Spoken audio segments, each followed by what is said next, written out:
Hello, hello, everyone. God bless you. If you're in the house, tune in, tune in. Drop a comment below. Let me know you're here. Happy to have you. It is 9 p.m. Eastern Time, so good evening, wherever you're coming, wherever you're tuning in from. It's evening time for me. My name is Denzel Rodriguez, your personal finance geek of the 21st century. This evening, we're going to be covering really an update on my personal finances, my business finances, and exposing you to all of the concepts that I share on this YouTube channel. So as you can see in the title, it says debt snowball to velocity banking to infinite banking and to cryptocurrency, which is a bit of a new environment for me. So I want to be able to at least share with you my journey, my experience, the things that I do know, what I don't know. And at the end of this video, maybe you'll find value in some of these things that you could probably implement yourself, that you can apply to your own personal or business finances, maybe both. My goal is to simply reveal to you the process, how I implement all of these things to accelerate debt, whether it's to pay off debt or accumulate good debt, or to just simply save money in a more effective way in the 21st century. Okay, that's all I want to do is show you, and then it's up to you how you want to apply these different things. All right? No matter where you are at in your financial journey, if you commit, if you make a decision, you will achieve what you want to achieve. It's simply a commitment issue. It's a discipline. You got to make a decision. And then you seek the knowledge, you seek the information. On this channel, I will go as low as beginner. So I recommend if you're a brand new subscriber, welcome. If this is your first video, your first live stream, welcome. The people in the audience will welcome you as well. Let us know it's your first time here. If you're a loyal client, you already know my vibe. I usually say, listen, if you have a question, a comment, even if it has nothing to do with what we're talking about, go ahead and drop your question now so that when I open it up to Q&A, I just scroll right back up to the top. I go in order and I will handle your question right on the spot. I'll give it to you straight, no fluff, open, honest, and transparency. So before I reveal the board to you, because I don't want you to lose focus. What I have on here is a lot of material. We're going to go nice and slow, nice and easy. I recommend you have a pen and paper, pencil, notes in hand, ready to go. All right, and I'm going to go nice and easy. But first, I want to welcome my kingdom citizens. Okay, we've got 35 people in the house. I also want to do an audio check. Let me know how my audio is. Am I coming in nice and clean, nice and clear? Let me know. So hello, Jason. Hello, Robin. Hello, Karen. Hello, Derek. Hobson, hello, hello. Oh, Sylvia, how are you?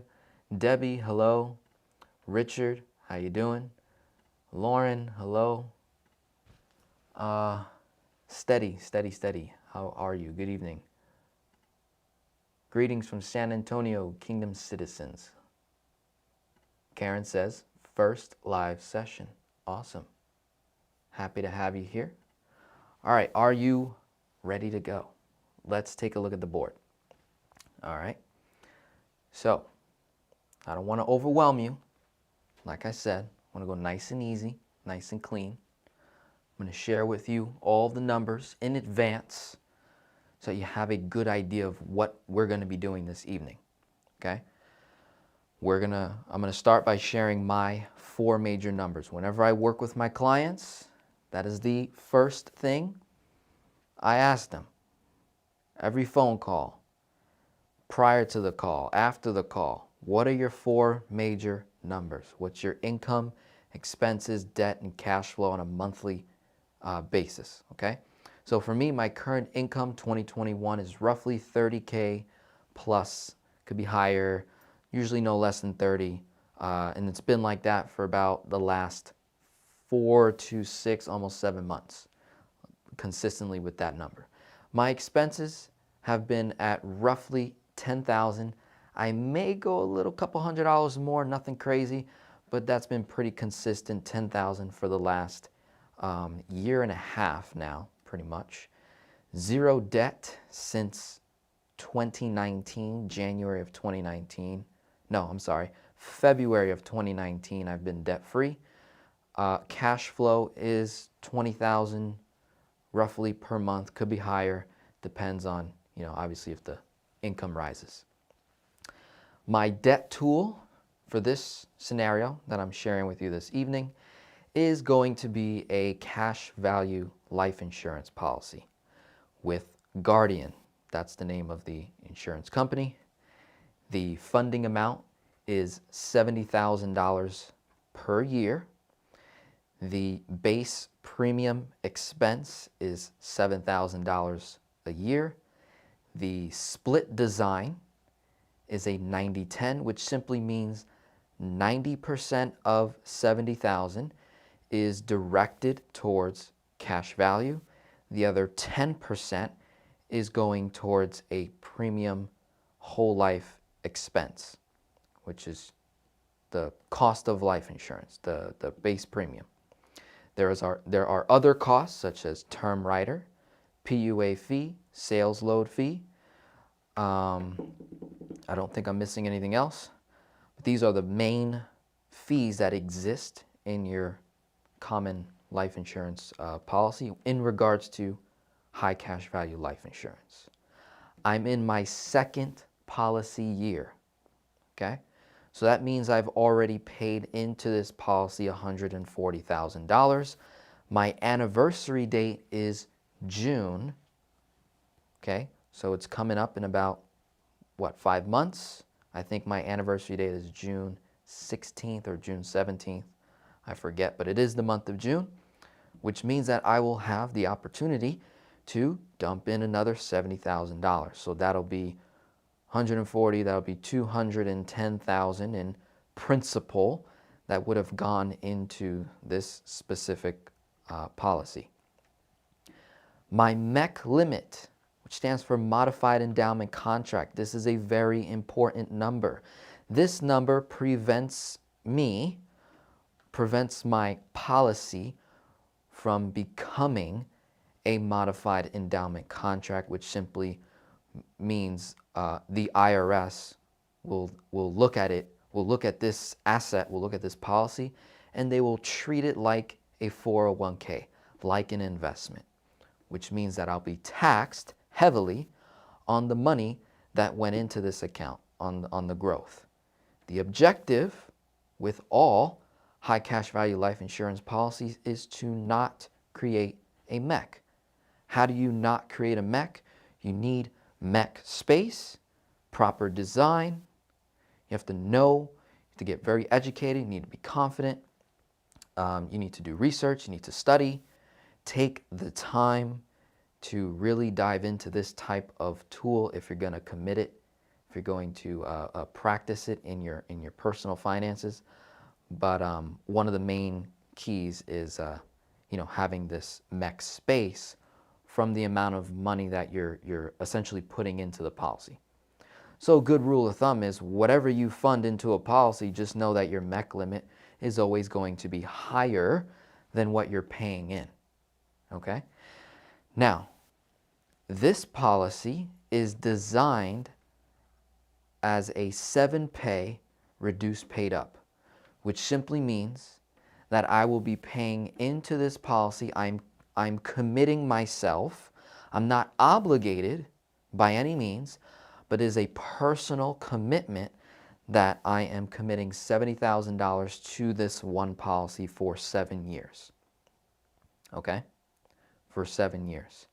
After 7 years, I have the option to do what's called a reduced paid up, or I can continue to simply pay in the base premium, $7,000, or I can pay into the policy a max of $28,000, okay?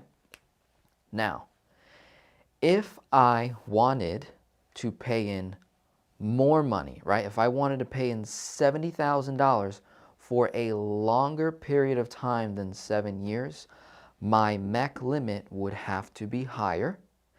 And based on my age, health, and finances, my premium would also have to be higher. So sometimes a 90-10 split will not make sense in some cases, depending on the insurance company that we go with. It may not make sense to have such a low premium if you intend to fund a policy for an extremely long period of time, say 25 years and up, maybe 21 years and up. Again, depends on our age, health, and finances. Okay? So that's some good information to know. This is a real policy. It's in play. This is my debt tool. I'm using this debt tool, this asset class, high cash value life insurance, combining it with my 4 major numbers to practice that snowball, velocity banking, infinite banking, and we're adding cryptocurrency into the equation. Okay, we're in the 21st century. I'm 25 years old, so I know that at some point at the rate we are moving in this world, that cryptocurrency is more than likely going to be a replacement for, I don't have my wallet, it's all the way over there, shoot, for the dollars that you trade all day long. I know these are facts, okay? You can look this up. The money in your wallet has no value.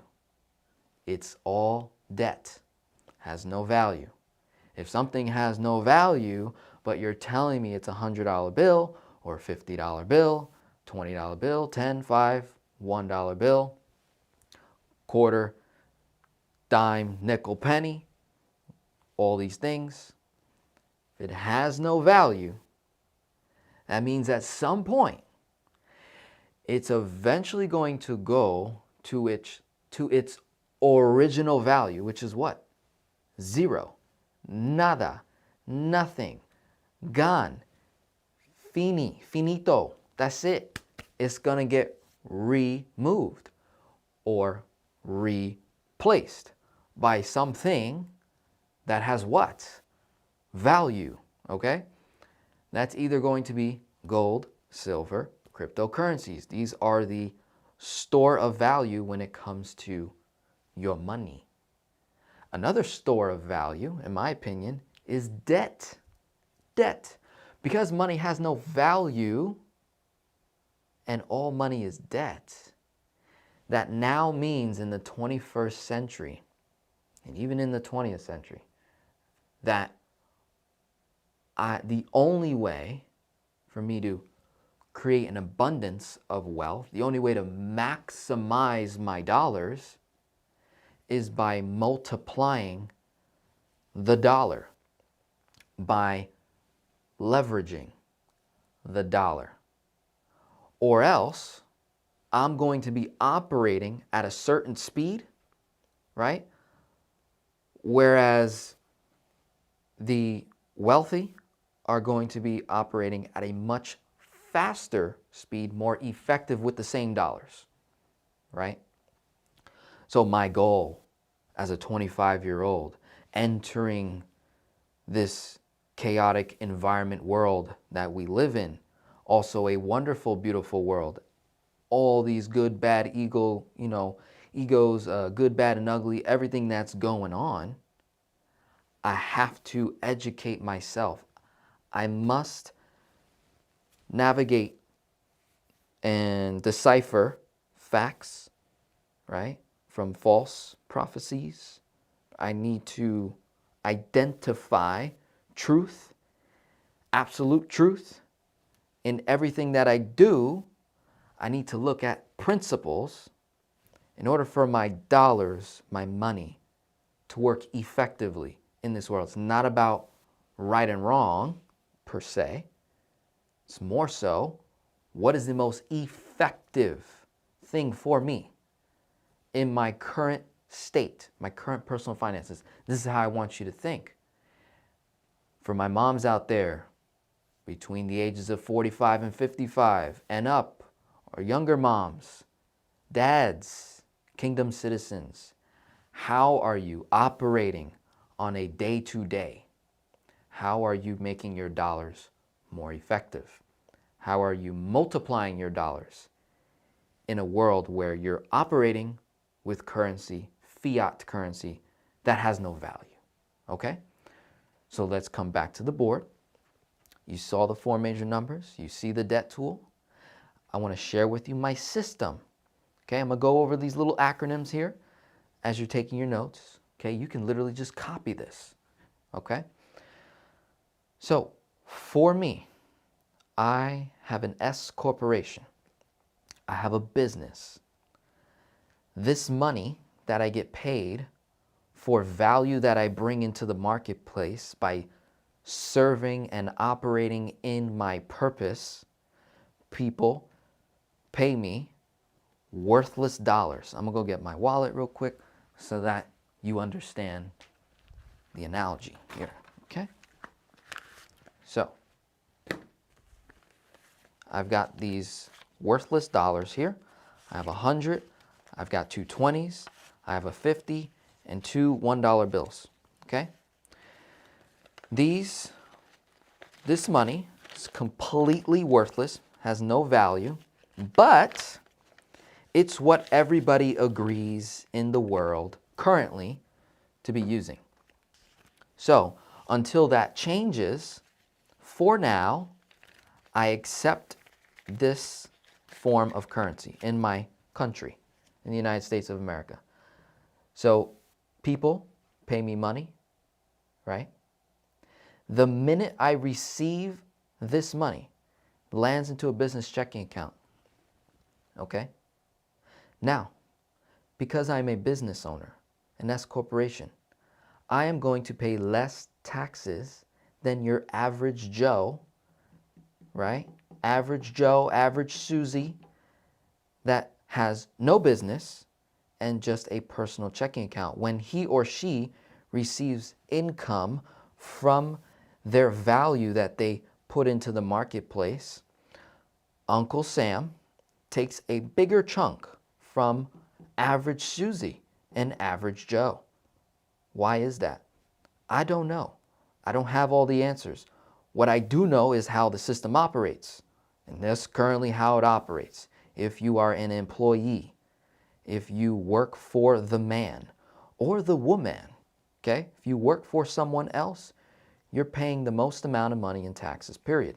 So before you even get your dollars into your checking account, you're already being taxed by your government at the highest rate possible there is, regardless of who is in power. That's how it operates. So by that simple form of information, I said, well, you know what? I'm not an average Joe. I'm a kingdom citizen. I represent the kingdom of heaven here on earth. I'm not an average Joe. I'm not an average Susie, nor should anyone be. I'm a unique individual. There's only one copy of me on planet Earth. Out of the 7+ billion people here, there's only one of me. So therefore, I have a business, so I pay less in taxes. So this BC stands for business checking account. People pay me money, lands into my business checking account. Now, I know that the minute that money that they paid me lands into my account, because it's so worthless, I gotta get rid of it as fast as humanly possible. I have to get rid of it, and I have to exchange it for an asset or something that stores value and grows over time. That is key. That is key. If I hold on to this worthless piece of trash for right now, okay, it's the United States of America, the Federal Reserve, that's not federal. The United States of America that hasn't been so united lately, okay? That says the debt is legal tender for all, this note is legal tender for all debts, public and private. So I got all these people paying me debt. It lands in my checking account. Because it's a business checking account, I'm going to be paying less in taxes than average Joe and average Susie. Then I figured, well, shoot, because this has no value, I got to get rid of it. I got to exchange it for something else. Okay? Well, there's something called debt. There's something called credit. So the next part of the equation here is this business checking account, the money that sits right here for right now. Before I use this worthless trash to live and operate and run my business, before I use that worthless trash, I'm going to have it sit there for just a minute. And I'm going to come over here to this CC, my credit card, a business credit card. Okay? Now, this business credit card, you got Amex, Discover, Bank of America, all the banking institutions, credit card companies, okay? Credit. This credit card is being used to pay all of my business expenses. All the clothes I wear, all the equipment that I have, the food that I eat, the gas that I put in my car, anything and everything that can be ran with credit, that can be paid with credit, is going to get paid by someone else's money, OPM, other people's money. In this case, the bank's money. So before I use my worthless piece of trash and pay for my bills, I'm going to go get more worthless pieces of trash. But the difference between this worthless piece of trash and this worthless currency credit, this actually pays me money. That's the difference. So it pays me money on top of the money I just got paid from providing value in the marketplace by serving my purpose and operating and walking in my purpose. Okay? So I'm going to get roughly 2 to 3% cash back, this currency, worthless, but it's 2 to 3% on all bills that I pay through this credit card, and I get cash back rewards. So CB, cash back rewards. Then, within 30 days or so, this card will be due. I'm going to get a due date. That business checking account will pay that credit card.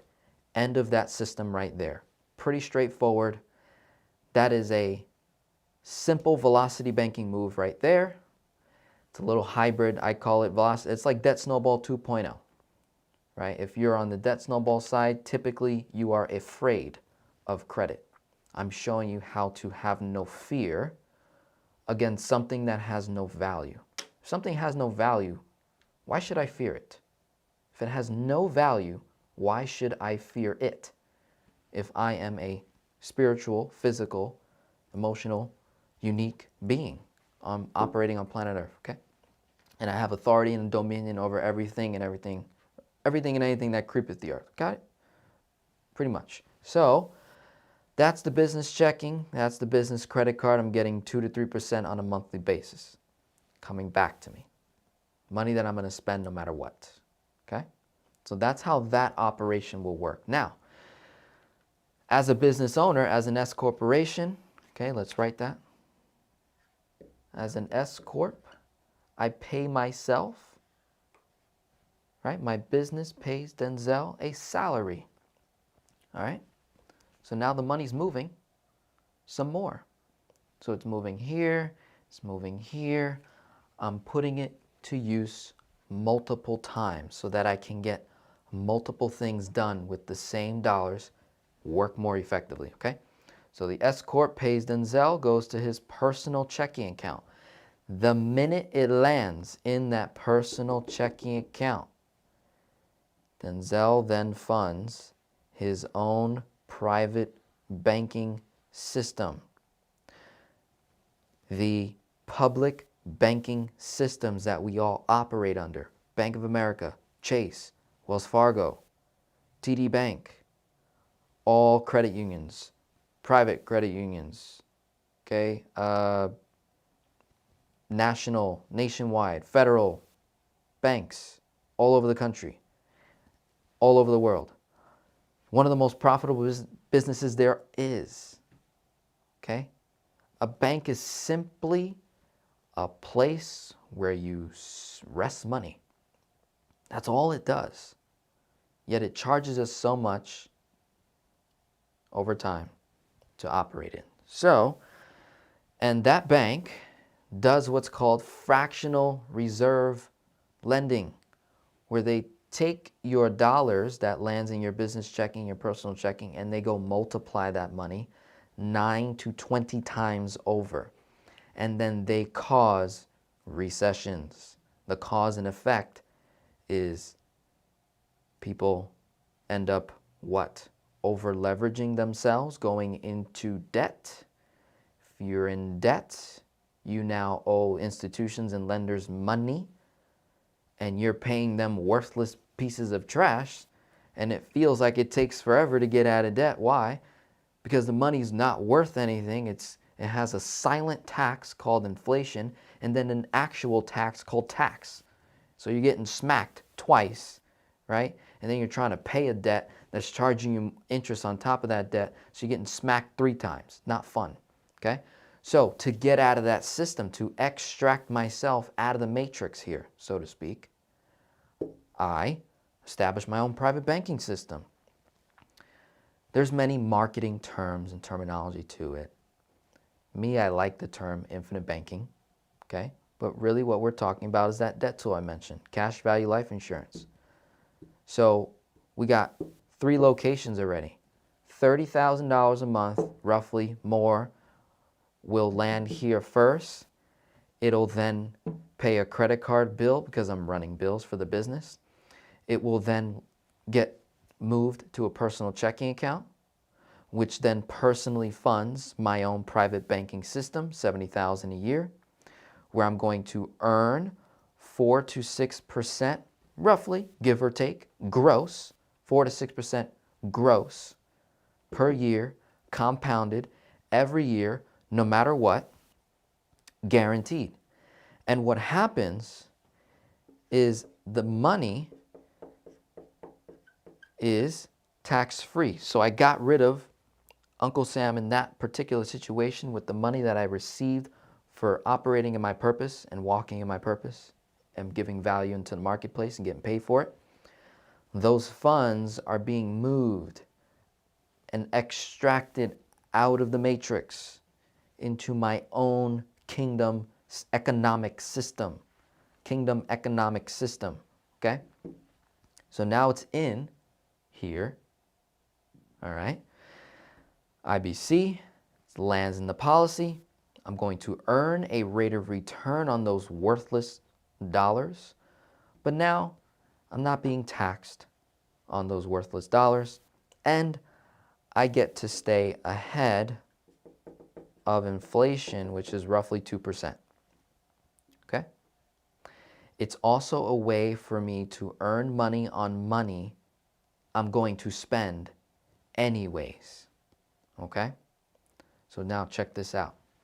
This 70,000 from the 30K a month that's coming in moves to the personal checking, then funds the IBC 1 time a year, 1 annual payment, 70K, boom.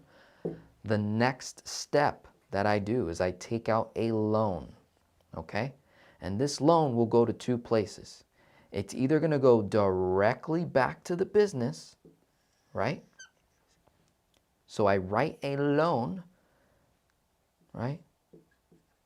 Denzel writes a loan to his own company that he owns at an interest rate, okay? So I'm funding the business back, which then does what? I take that credit from the bank, pays bills, 2 to 3% rate of return here, 4 to 6% rate of return here, 5% rate of return back to myself. Money's being used for businesses. Oh, because I have a business, I get these wonderful things called tax write-offs, and that gets Uncle Sam off my back, and it also solves for inflation. I am operating in a value now versus no value. So I took those dollars and I turned it into value to then go use it and create more value with those same dollars, okay? So it's either gonna go back into the business or it goes right here into the personal checking account. And here's what happens. I do the same thing I did in my business. Credit. I have personal credit, business credit. So I take this credit card on the personal side. What does it do? Pay bills. What do I get? 2 to 3% cash back rewards again. So I'm earning 2 to 3% over here, 2 to 3% over here, 4 to 6% over here. Can we keep going? Cool. So look, now we're at velocity banking. We got infinite banking going. Now we're going to introduce crypto. All right, and then I'm going to show you the rest of the things that I got going on. And what I'll do is I'll share with you my screen on my phone so that you guys can see how it works.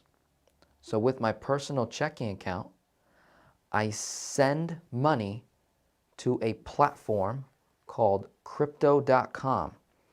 There's another platform called Coinbase.com. These are the two platforms I'm currently using to obtain value, to obtain a currency that does not lose value. Cryptocurrency, okay? And when my money lands in here, I have two options with crypto.com. I have an option called staking, which is like another word for investing, okay? And I have this ability to put this crypto, convert it back to the standard of measure today, which is this, unfortunately for right now, which is the cash, the US dollar. I can get what's called a crypto card. I'll show you that card. You guys can see it. So I'll put it right there for right now. So we got a little crypto card. And this crypto card will do what? Pays bills. So before I use the worthless piece of trash directly to pay the bill, before I do that directly, I don't want to directly pay stuff because I lose it, I never see it again. It's already worthless. So now I'm in the hole by just simply transacting. So what I'm doing essentially is I'm showing you how I transact my day-to-day. So I'm always making money. I have to be always making money or else I'm losing money if I do nothing. That's the unfortunate truth. So after the income comes in, moves from the business to the personal, personal to the IBC policy, out of the IBC policy via loan to the personal checking account or the business checking account. Personal checking account pays money to crypto.com where I will obtain cryptocurrency such as crypto coin, CRO, USDC, which is United States dollar coin, okay? Bitcoin or Ethereum. These are the 4 cryptocurrencies that I'm obtaining so far. And then the second option is I'm able to obtain a debit card which converts back to the cash, which I then can use to pay bills. And guess what? I get 3% to 10% cashback rewards on bills. Money that I spend already. It's money I was going to spend no matter what. So before that money leaves my economy, my kingdom economic system, before it leaves my kingdom economic system, I make sure that I run it through my kingdom first, through my private bank, as much as I can. And I build it up over time. All right? So, what I'd like to do, so I'm going to go ahead and share my screen. What I'd like to do first is share with you guys my policy so you guys can see that. All right, give me one second here. All So I just want to show you the debt tool, what it actually looks like. As you can see, my name, all that good information, right? When I started it, how much I have in loans. I actually have more in loans as of today. This is an in-force life insurance illustration based on 2020 dividend scale. We're now in 2021. So I'll have an updated video for you in June of 2021 based on that dividend scale, and then me having dumped in 210,000, right? So it shows you in my, second policy year here. Shows you how much cash value I have, death benefit, right? It's a 7 pay. Okay, this is how much, operating cash value I can borrow from right here. Here's the term rider, right? This column right here, there's 2.3 million, then 1.8, 1.4. So essentially my cost of insurance is going to drop year to year all the way to 0, where I won't need it anymore. Then it'll just be pure base premium plus pure PUA afterwards. And I can fund it for as long as I want till I die without becoming a mech. Notice right here, current status, not a mech. Very good. We want to make sure that stays not a mech all throughout those 7 years. Very, very importante. Okay, importante. All right. So let me stop sharing my screen. Go back to the camera here so you guys can see that. And I'm going to go ahead and plug up my phone.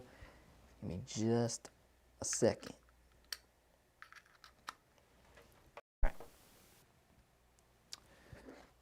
So let's go like this. All right, you guys can see my screen. Just want to make sure you guys can see my screen. I'm going to do a quick, take a second, wait for a comment to come in real quick. I want to make sure you guys can see this before I get started. Just give me a yes if you guys can see it.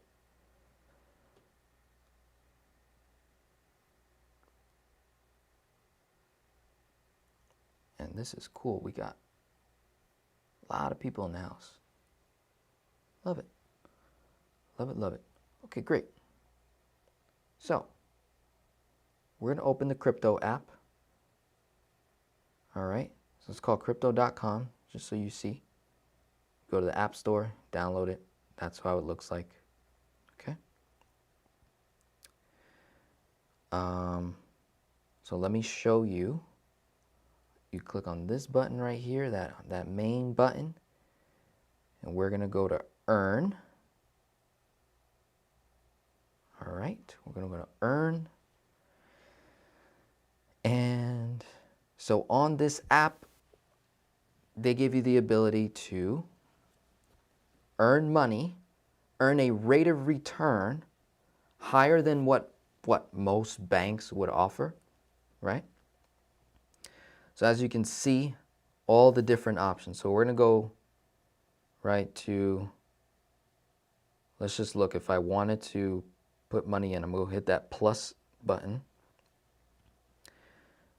We'll click the first one, crypto.com coin. It's an exclusive coin on this app that you buy, and you can use it and you do different things with it. Okay? So, just going to let you know up front, 25 years old, I'm no expert. I'm no expert, okay? I just know a few things about a few things. I apply those few things on a daily basis. I apply kingdom principles behind it all. I pray on it. I give. I receive wisdom and knowledge and information. Then I execute on that wisdom, knowledge, and information. That's all I'm doing, okay? So here I have the option. It says, hey, you can, earn a rate of return on your crypto coin. 2% flexible. I can withdraw at any time. Or I can do a 1-month term where I lock up the currency. That means I can't touch it for 30 days and earn 4%. Or I can do a 3-month term, 6% rate of return for the whole entire year. All right? And it's pretty simple. Just hit continue, say I agree, all this stuff, and then you get to deposit however much crypto coin you want. All right. Let's look at Ethereum. Same thing. 3.5, 4.5, 5.5. Bitcoin, you can do 2%, 4.5, 6.5. And then this USD is a little more interesting. Earn 8% on a monthly. That's pretty insane. I don't know any bank, any savings account, any checking account, any money market account, any CD, any bond that's giving me 8% on US dollar. I don't know. Okay? So, what do we got? 8%, 10%, 12% option. Boom. There you go. And then we can see the different things that I'm staking. So I got some flexible stuff going on here in case I want to pull out at any given time. I got 3-month terms on the Ethereum, the Bitcoin on the 1 month, 1 month, 3 month, 3 month, just playing around here, you know? And then I got the 3-month term on the USD. This is money, ladies and gentlemen. This is money. If you see the total balance, right, the 19K, this is money I'm not touching. I'm not even going to use. I'm just simply trying to obtain value with my dollars. That's it. Value. Just trying to obtain value. So let's come back to the board here. All right. So we got money that comes into my economy, hits my kingdom, lands into the business checking account, moves to the personal checking, pays me a salary, business checking, got the credit card which pays the bills, right? Personal checking, got the credit card that pays the bills.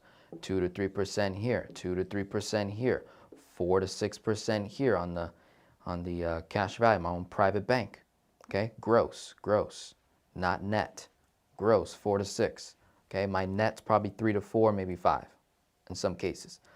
So soon as the money lands into the private bank, I got to put it to work. I can't just let it sit there and do nothing. I got to put it to work. So I take a loan out against the money where there's no borrowing cost on my end. I send the money back to the business, charge myself an interest rate, or keep it in the personal,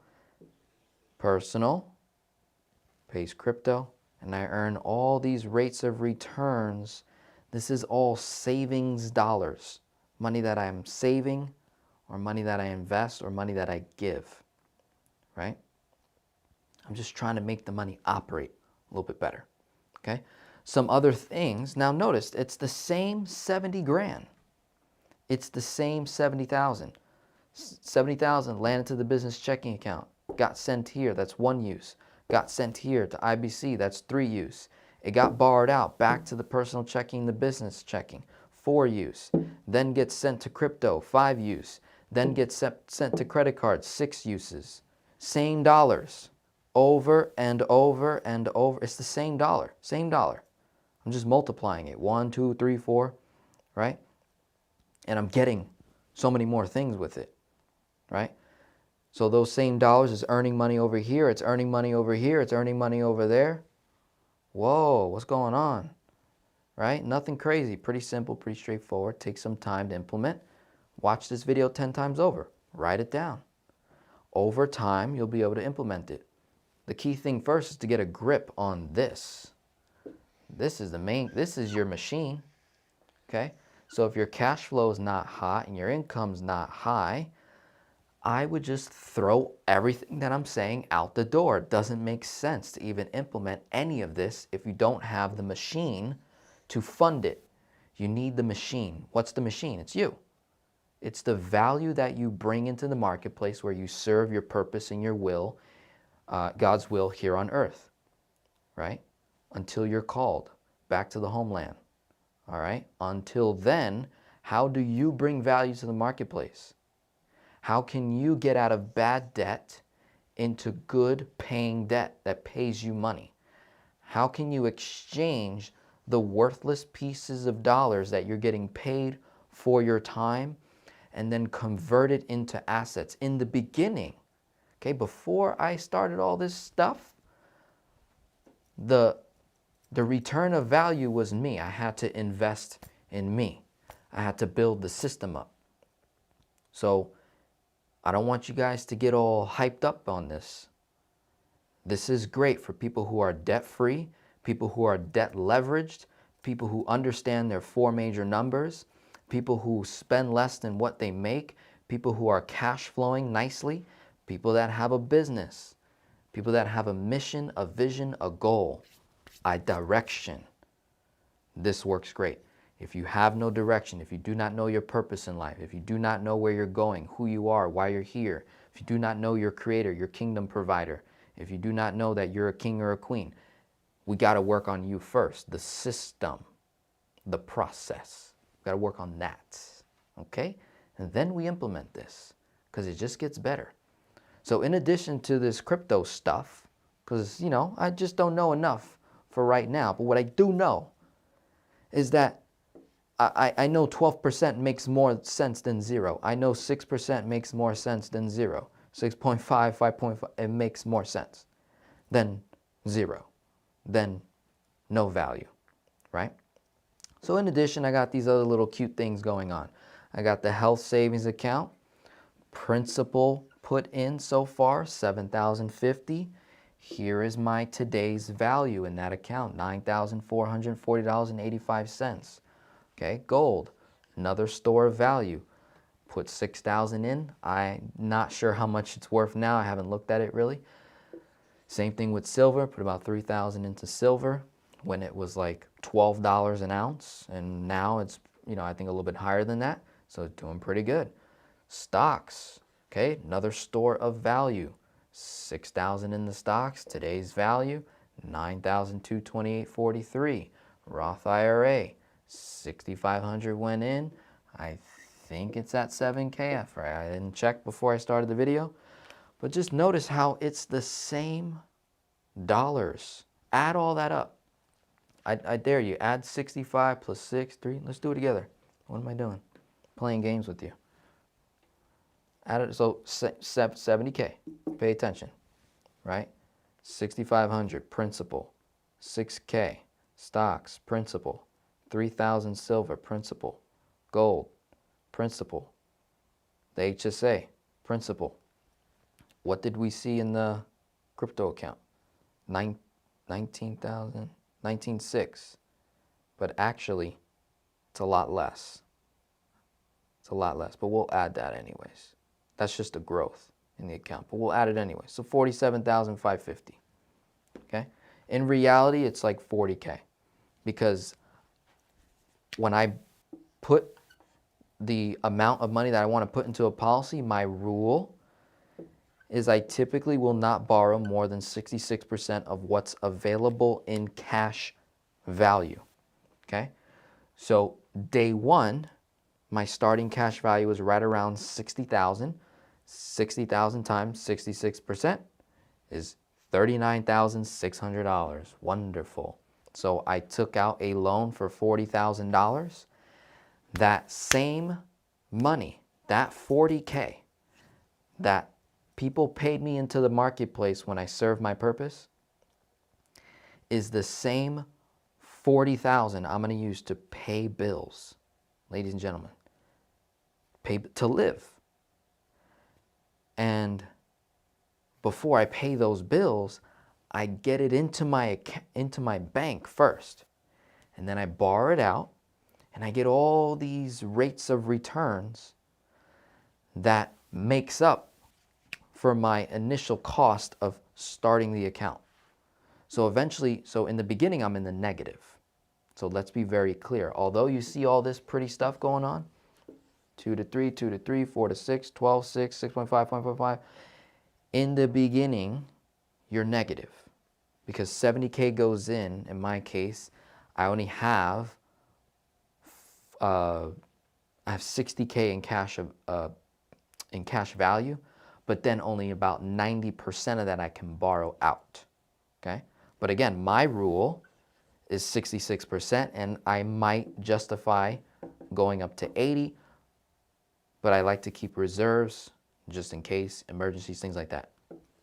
So my leveraging limit is the 66%. So in reality, 70K goes in, I only have 40K to use, right? It's kind of like how I'm operating. So technically I'm in the negative, right?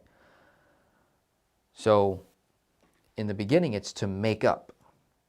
But as I run the machine, as I operate it year over year, I then start to profit. That's the whole purpose of an investment, saving, multiplication, right? You have to start with 1 and then you get to 2, to, to 4, to 8, 16, right? It keeps on going, right?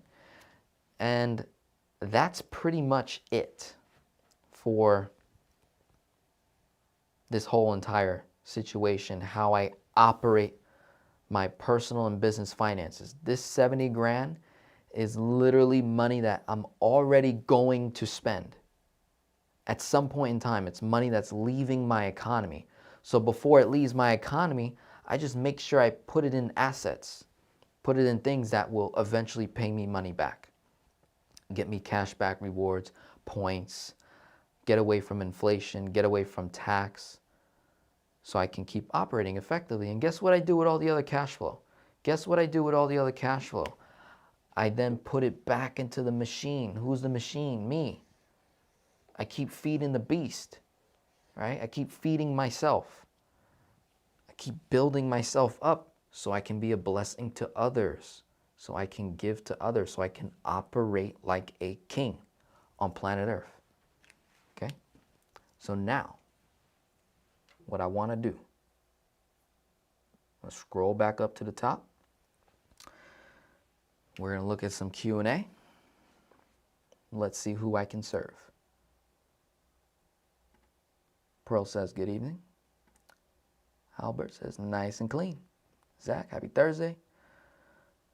Arnold, hello from Memphis. I'm going to try and go through all of the comments, even if they're not questions. Hello. From Junior. Hi, Candy, evening. Greetings. Erica, good evening. Good evening, good evening. Sebastian, how are you? Aaron says, the velocity of money.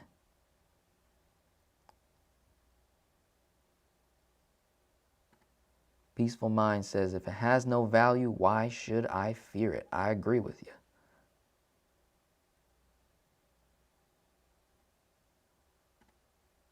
Hey, buddy, have you heard of the Fidelity Signature Visa card? I'm using it for Velocity Banking. Basically, what do you think? Well, as long as it has what? Cashback rewards, points. I don't care what card it is, as long as I'm not paying interest. The goal is to not pay interest. It's to receive it. To receive it. Billy says, would you recommend Chainlink as well for crypto? At the moment, I don't know what the heck any of this stuff is. I only found 2 so far. So I'm just not educated enough just yet. I'm not going to make any recommendations. I'm just showing you what I'm doing. That's it. That's all I'm doing. Not trying to give people advice here. I'm just showing you and exposing you different stuff. And we'll see where it goes. Spencer says, do you have a video explaining the crypto cards in depth? Not yet, but I recommend just typing in crypto cards I can use or best crypto cards out there. This is the only one I know so far, and it's on crypto.com. Coinbase.com is coming out with a card, but I don't know about any others. Unless someone has a comment, let me know. Let me know. Okay. No Dogecoin. Hello, Raji. I'm not educated on Dogecoin. I have no idea what it is. I'm just looking at the main ones. Bitcoin and Ethereum. Notice it said up 33%. Y'all need to seriously look into crypto. Yeah, be careful now, because my account looked pretty, but some days it just, wow, it goes down, then it shoots up. You know, I've been buying cryptocurrency since August, September of 2020. And then when Bitcoin shot up, I had already owned it. I was buying Ethereum when it was like $300-400 a coin. Now it's like $1,300, $1,200. I was buying Bitcoin when it was in the 20s. And in the 17,000, 20,000. But now it's at 31,000. Then it jumped to 40. And so I don't really care what the price is.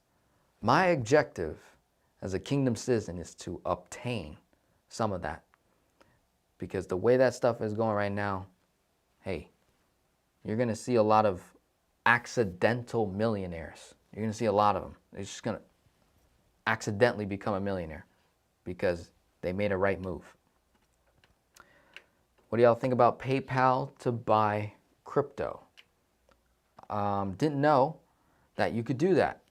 I don't know. I know PayPal, I think, is doing something to accept, right, PayPal as currency. And I know me and my own business, when I reopen my coaching program, I'm going to be accepting Bitcoin as a form of payment and Ethereum. So hopefully PayPal sets something up for me, or maybe Stripe. I don't know, but that'll be a lot of fun. Billy says start small, work your way up. You can start with $5 if you choose. You're totally right. Growth. So does my mortgage count as debt or as expense? Let's not get confused, Mr. Spencer. Debt is debt, okay? You've got good debt and you've got bad debt, okay? If your mortgage is, if you're in the process of leveraging it, if you plan on selling it, if you plan on renting it out, Airbnb, I don't know if I would be so hype on paying it off right away. If you have no strategy for your personal mortgage, then yes, it's debt and it's an expense. It's both. It's a double whammy, okay? It's debt. It's up to you to decide. Do I want to take the time to pay off my debt, or do I want to leverage debt? So when you come to someone like myself, I'm always going to say, well, what's the most effective thing for you? Do you have the capacity to handle debt? Some people don't. I have clients that are in their 50s. They're like, look, Denzel, I got 2.5 million of debt. I got 4 million of debt. I have enough debt at the moment. I want to pay down. I want to do velocity banking, infinite banking to knock down the debt. Great.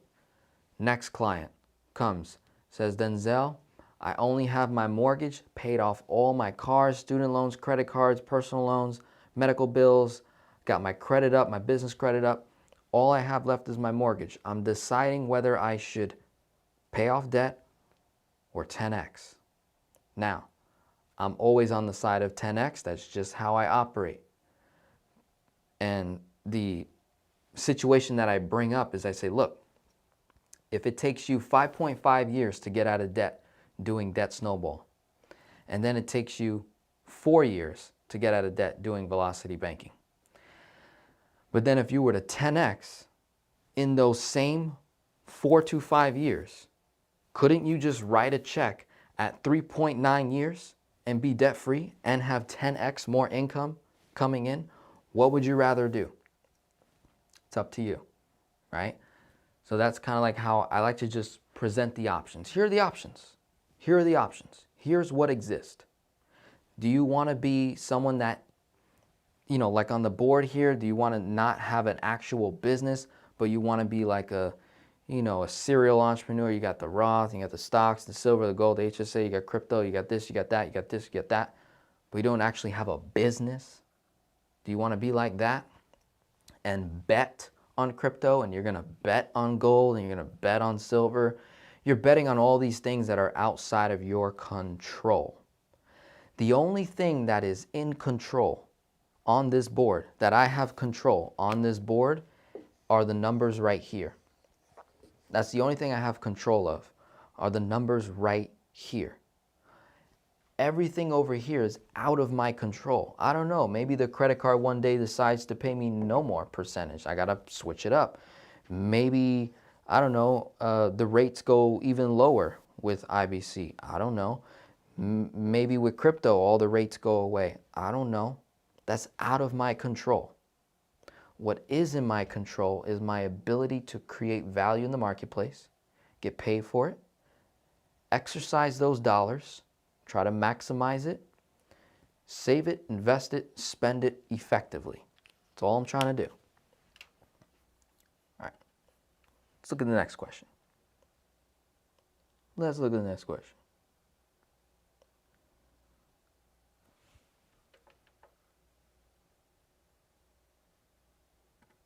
Raji says, ignore this guy. Buy stocks. Hey, love it. Not against you. I got the stocks. Not against you. Spencer, so 300K and add 1.7K to expenses each month. All right, 300K debt and add 1.7K to expenses each month. Spencer, I don't know if you're confusing yourself. It's very simple, dude. What do you make per month? What do you spend per month? What are all the dollars that leave your economy? After all those dollars have left your economy, how much do you have left over? That's called your cash flow. After all your expenses and debts are paid. So you have debt payments, you have expenses, living expenses, right? It's expenses. Anything that leaves your checking account is an expense. Whatever's left over, Spencer, is cash flow. What you decide to do with that cash flow, Spencer, you can either follow Raji and say, throw all your money in stocks, forget about debt. It's a strategy. I'm not saying it's right or wrong. Is it the most effective thing for Spencer? Is the real question. Do you have the capacity to stay in debt and bet on something out of your control? Or do you want to 10x your income, build a business, put value into the marketplace and get paid for it? Does that seem a little more attractive to you? Or are you like, Denzel, I don't know about stocks. I don't know about starting a business. I never started a business before. I'm in debt. I just want to pay off my debt. Leave me alone. Hey, there's a concept called debt snowball. All you got to do is take your extra cash every month, throw it at your smallest debt, and just watch the number dwindle away over a long period of time. Very simple, straightforward. Velocity banking, all it does is expedite that process. That's all it does. Shows you how to leverage. Don't like leveraging? Okay, no issue. I got no beef with you. If you don't like to leverage, there's a wonderful, slow and steady process called debt snowball, debt avalanche.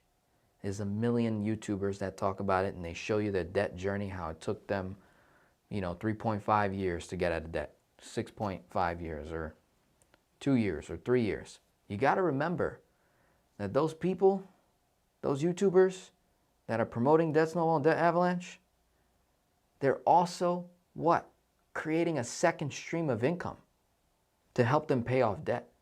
So while you, the viewer, is making your one stream of income trying to follow that Joe, you have to realize Joe also has a job, and he or she is making videos for you to learn. So they're providing value, and guess what? YouTube is paying them. And then they're doing coaching on top of it, or selling a product, telling you to get on Webull and get 2 free stocks, and Robinhood and get 2 free stocks, and blah, blah, blah. They're bringing in streams of income that's helping them get out of debt a hell of a lot faster than average Joe and Susie. So you want to be very aware of that, who you're, where you're getting your information from, okay? So I'm not against you, not against you. Have you thought about investing into real estate rentals? Of course. 10 to 30% annual returns in HELOC to infinite banking strategy, combined hard money rehabs plus velocity banking plus HELOC to infinite, equals my next strategy. Hey man, not against you. You know what this money is on the board? Remember, look at my income. I only talked about what I'm doing with $70,000. Look at my numbers. $30,000 or more a month. $20,000 a month in cash flow or more. I only talked about 70 grand. That's all I talked about. What I'm doing with $70,000 of what I make in a year. That 70,000 is bills, my friend, and money that I save. It's not money that I invest. This looks like an investment, right? It's not really.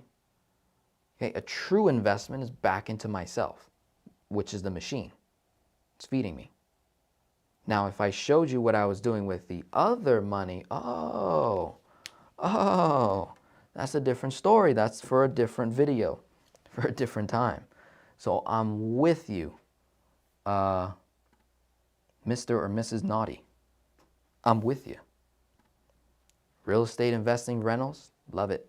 Multifamily, love it. Fix and flip, love it. The BRRRR method, love it. I will do it, I promise you. I'm 25 years old though, so you gotta give a brother a second to learn his craft, okay? Gotta give me a second to learn this stuff. Marisol says, this is great information. Awesome, awesome. Jermaine, bless you, brother, for your contribution. Sebastian, good evening. Excellent illustration. Thank you, sir. I'm interesting as much, but I don't know how to start. From Dominican Republic. Listen, you start by obtaining knowledge and information. That's it. Oh, you're in the Dominican Republic.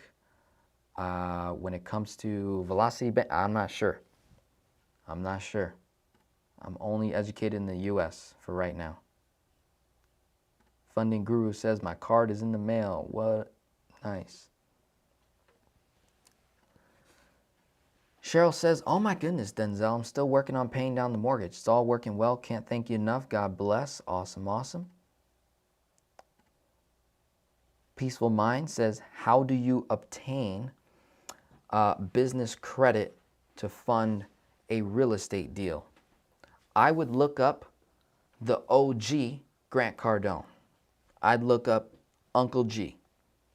That's who I would look up to learn about that. And I would talk to Sebastian Boyer, who's in the house, who commented earlier. You can reach out to him by clicking the link in the description below called Build, Establish, and Fund, right? Business credit. You'll see it in the description. It says Build Business Credit here. That's Sebastian. Been working with him for 2+ years now. I like his work. He's a good guy. Kingdom guy. Okay? Denzel, you said that one needs $1,000 to $1,500 a month cash flow conservatively before practicing IBC. Can one really build a solid bank with only $12,000 to $18,000 a year? Do you have a case study? Sure. I have multiple case studies. Look at my videos. Right? Take a look back. Look at the infinite banking videos. So you don't want to, you want to look at my numbers, but you know, for someone that if you make say 30 grand a year, you make 50 grand a year. Okay? I have clients that are putting in 6,000 a year, 10,000 a year, 15,000 a year, 20,000 a year. I have clients that are putting in 100,000 a year, 250,000 a year. There's levels to this game. Whichever game, whatever game you want to play, just get educated. How am I going to maximize, like Aaron said, those $12,000 to $18,000? How can I maximize it? That's the key. If I'm talking to someone that's making $35K a year and they're $100,000 in debt, I'm probably not going to pitch them the infinite banking concept. Probably not. I'm like, hey, you want to start a business? You want to 10x your income, double your growth? I mean, can we, you know, speed that income up, bring it up higher, get you out of debt, maybe do some velocity banking first? Is that a better route? Or are you hell-bent on just starting IBC? Cool, let's go. Get it started. There you go. Talk to my friends over at IBC Global, Steve Parisi, talk to Brandon, talk to Phil, Stephanie, Samantha. They're great insurance agents. They'll break it down for you. They'll show you how it works, right? And they'll show you options, what the competitors are doing if you want. It's all up to you how you want to proceed with your dollars. I don't want to tell you what to do. All I did was show you. So all I'm doing is showing. That's it. Okay.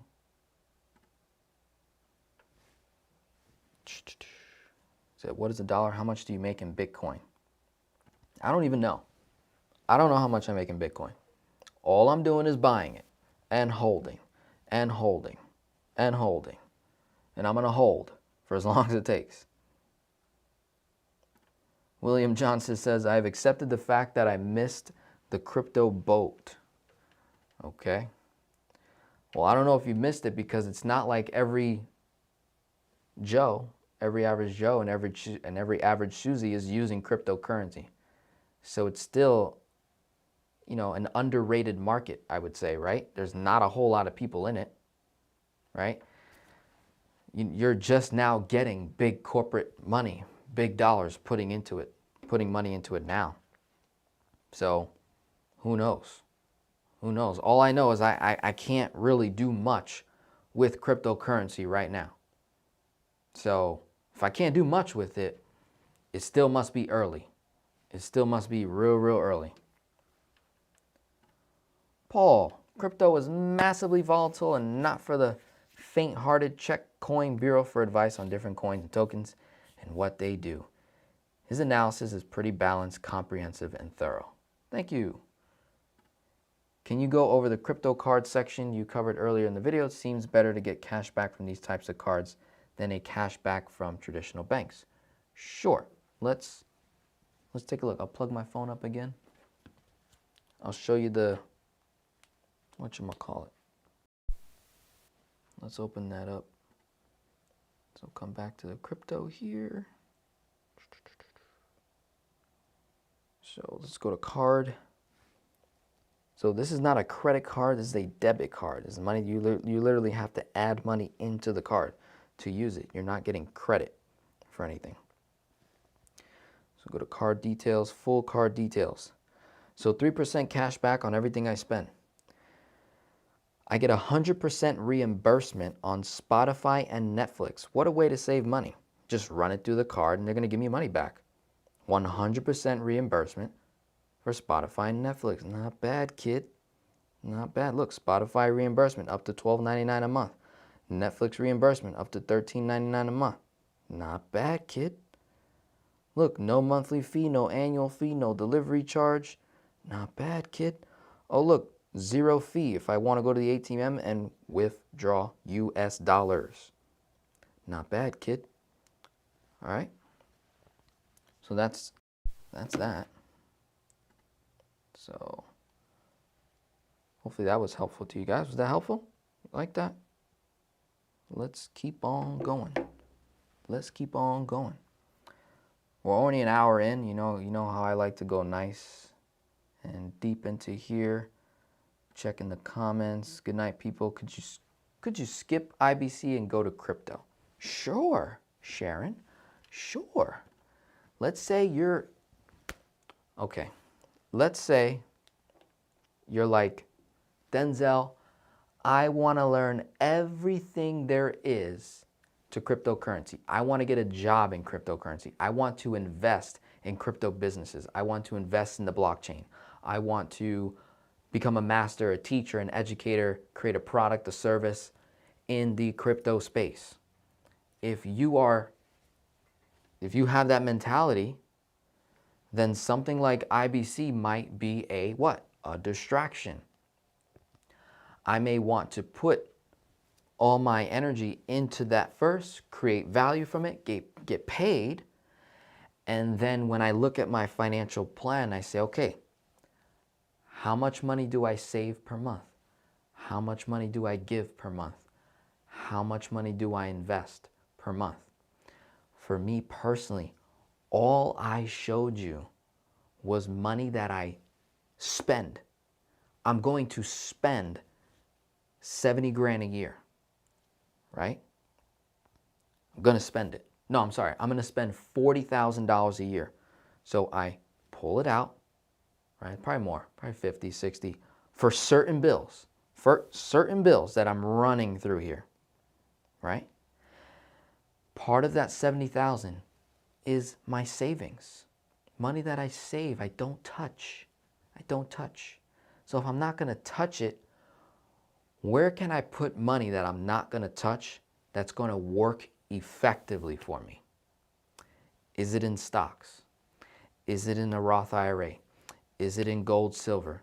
Is it in a health savings account? Is it in real estate? Is it in IBC? Is it in crypto? I don't know.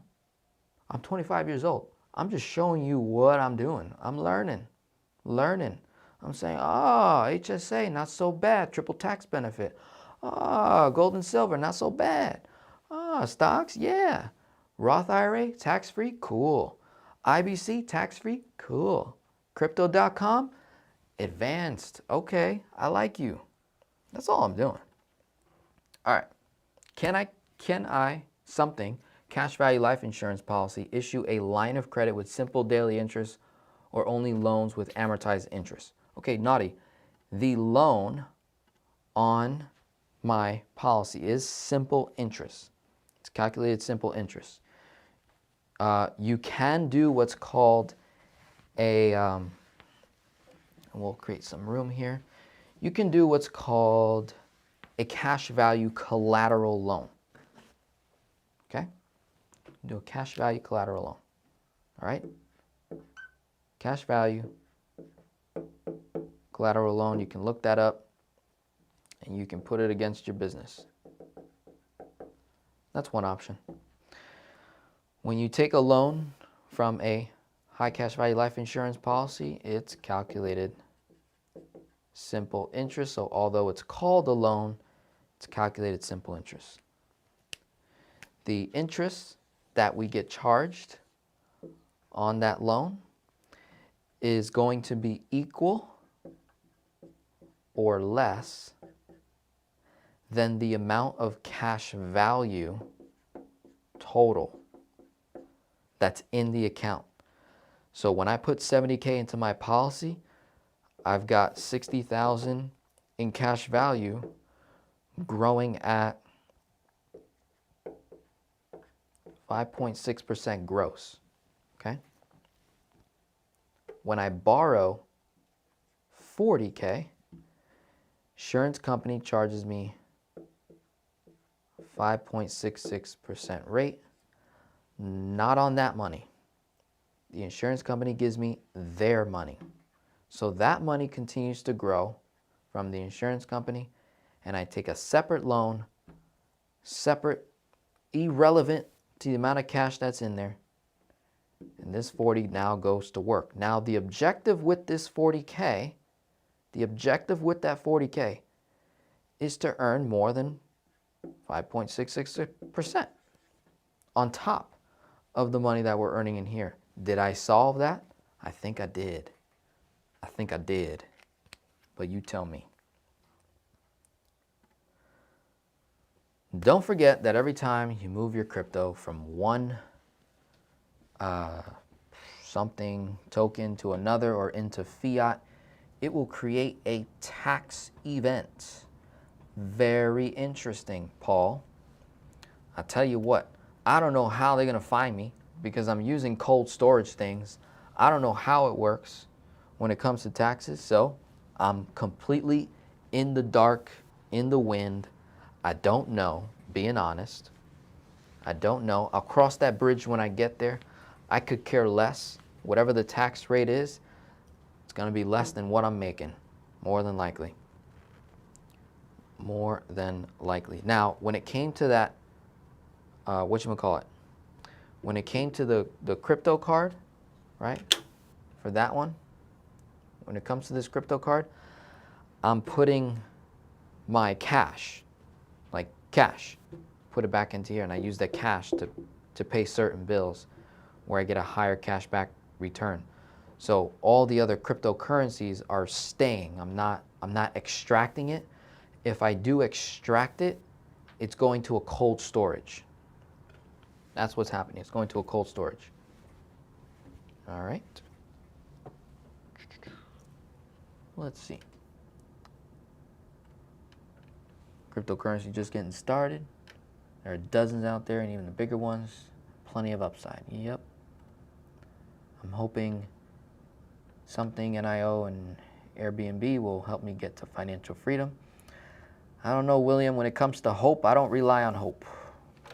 I would rather have a logical, strategic kingdom, strategic plan to create financial freedom.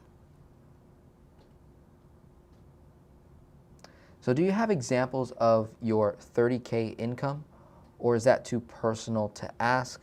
Mike, can you be more specific? Can you be more specific when you say, do I have examples of 30K? So I just kind of gave you one. So can you be more specific? What are you looking for? William Johnson agreed this time is like Internet 2.0, early days. Yep. Do your research, due diligence. Yep. My monthly income is $10,000. That is not taxable. My payout for bills is $5K. It's got $5,000 cash flow, $170,000 mortgage. At age 65, I prefer to pay off mortgage. What do you suggest? Waiting now for confirmation on Guardian. Hops in. Again, if that's what you want to do, right? Please don't let a 25-year-old dictate a 65-year-old's decision-making process. Please, don't do that unless you're a client of mine. That's different. That's different. If you're a client of mine, that means you're surrendering to what you think you know about money, right? That means you're surrendering and you're saying, you know what? I don't know what to do. What would you do if I was in your shoes, Denzel Rodriguez? What would you do if you were in my shoes? All right? So let's map it out. Hobson. Let's do that. So you said, so they're making $10,000 a month. They spend $5,000. They cash flow $5,000. According to the data provided, all they said is that they have $170,000 in mortgage debt. And then something about waiting for confirmation on Guardian. So they just got done saying that they want to pay off their mortgage, but maybe they're also looking at IBC. So, So now the question is, here are your options. Debt Snowball. Okay? Run the numbers. You take $5,000 a month, add it to your mortgage principal,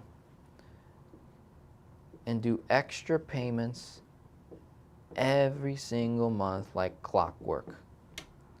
And see, what is the debt-free timeline date? Okay, Velocity Banking.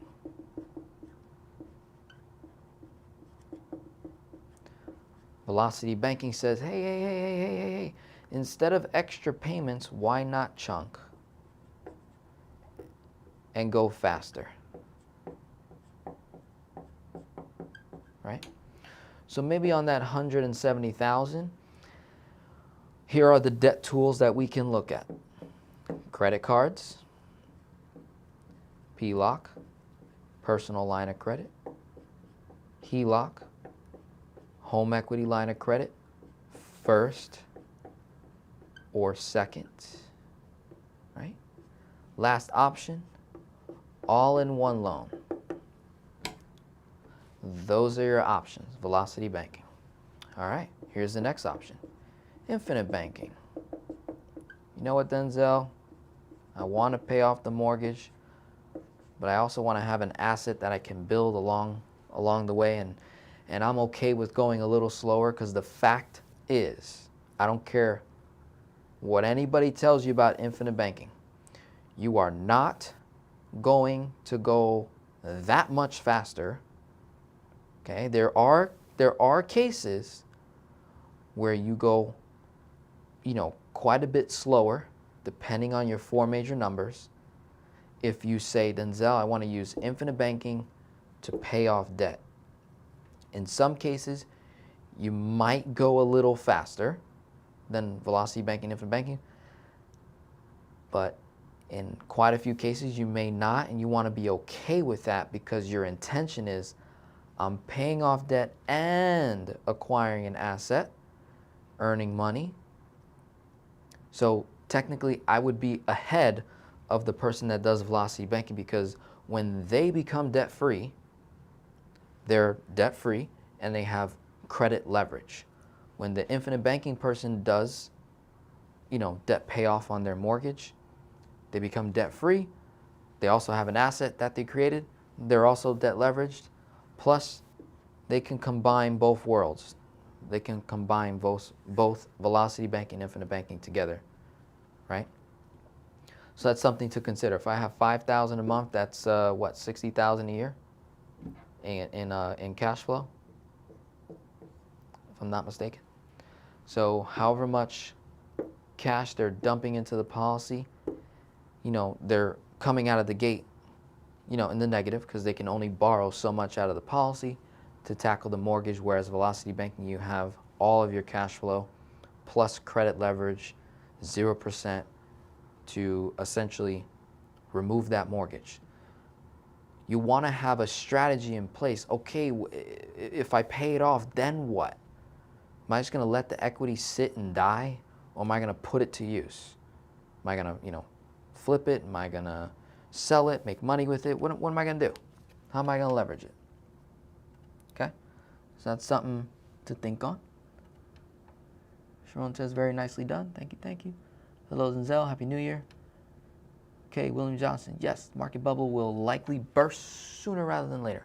I'm sitting on lots of cash. That's why infinite banking is great, earning interest while sitting on that cash.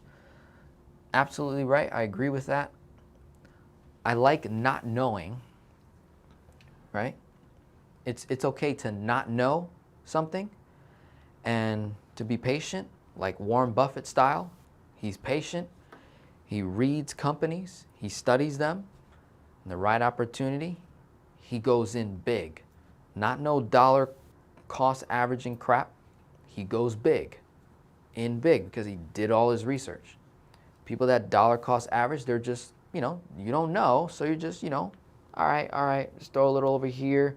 I don't care what happens. I'm in it for the long term. That's a great strategy too. If you don't have the time to be spending on that, if your time is focused on building your business, I get the whole idea of putting a little bit off to the side. But me, personally, I like to put all my energy into 10x and then have the luxury of saying, all right, I'll buy some gold and silver. All right, I'll buy some crypto. All right, I'll get that HSA account and the Roth and a couple stocks, some dividend paying stocks, some index funds. All right, play around with the options and the Forex. All right, but the machine is the most important thing. What are they doing to build wealth? Don't know that the crypto market is a bubble. It's volatile, but you have to see. Okay. Aaron, is 12K your income? You have to realize that the fiat system has had its day, and this is a period of transition into a crypto system. Totally agree. It's only a matter of time, man. 120K a year, but have real estate debt, so cash flow is less than $1,000 a month. All right. People haven't lost their ability to innovate, create, and trade, but those behind Wall Street, etc., are spreading FUD. Give us the acronym for FUD. I forgot what it meant. I forgot what that was. Joel, hello. God bless you. Arnold, thank you for going over the crypto. You have been a great help since August 2019 and going. Thank you. Did you see Grant had you on his IG a while ago? Yes. That's why I love Uncle G. Even prior to that, I've been following Grant Cardone since like early 2018. And in 2019, I went to an event that he was, it was like a real estate event. I was with my girlfriend, asked the question, they called on me, gave me the mic. I was like, Grant, thanks to you, I 10x'd, I followed your principle on 10x, right? Thanks to you, Grant. I followed 10x, I 10x'd my income. I went hard. I focused on sales and marketing, building the brand, creating value, not betting on cryptos and not betting on stock market, not betting on gold and silver. I was betting on myself. I got the 8 C's that he talks about. It's like confidence and commitment, Oh my goodness, all the different things that he goes over. I bought his books. I fed myself education. $250,000 plus in revenue in 2019. 2020, almost $500,000 in revenue. 2021, we're shooting for $1 million. Let's see where we go. All right. So that was good. So not only did he put me on he put me on twice on his IG. He blew me up twice. And that was crazy.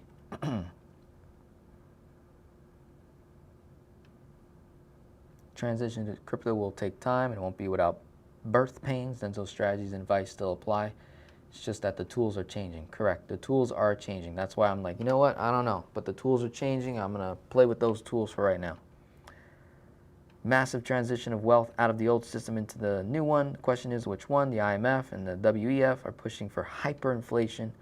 Total shutdown global economy for transition to SDR. You got to help me out with those acronyms, man. I'm not that smart.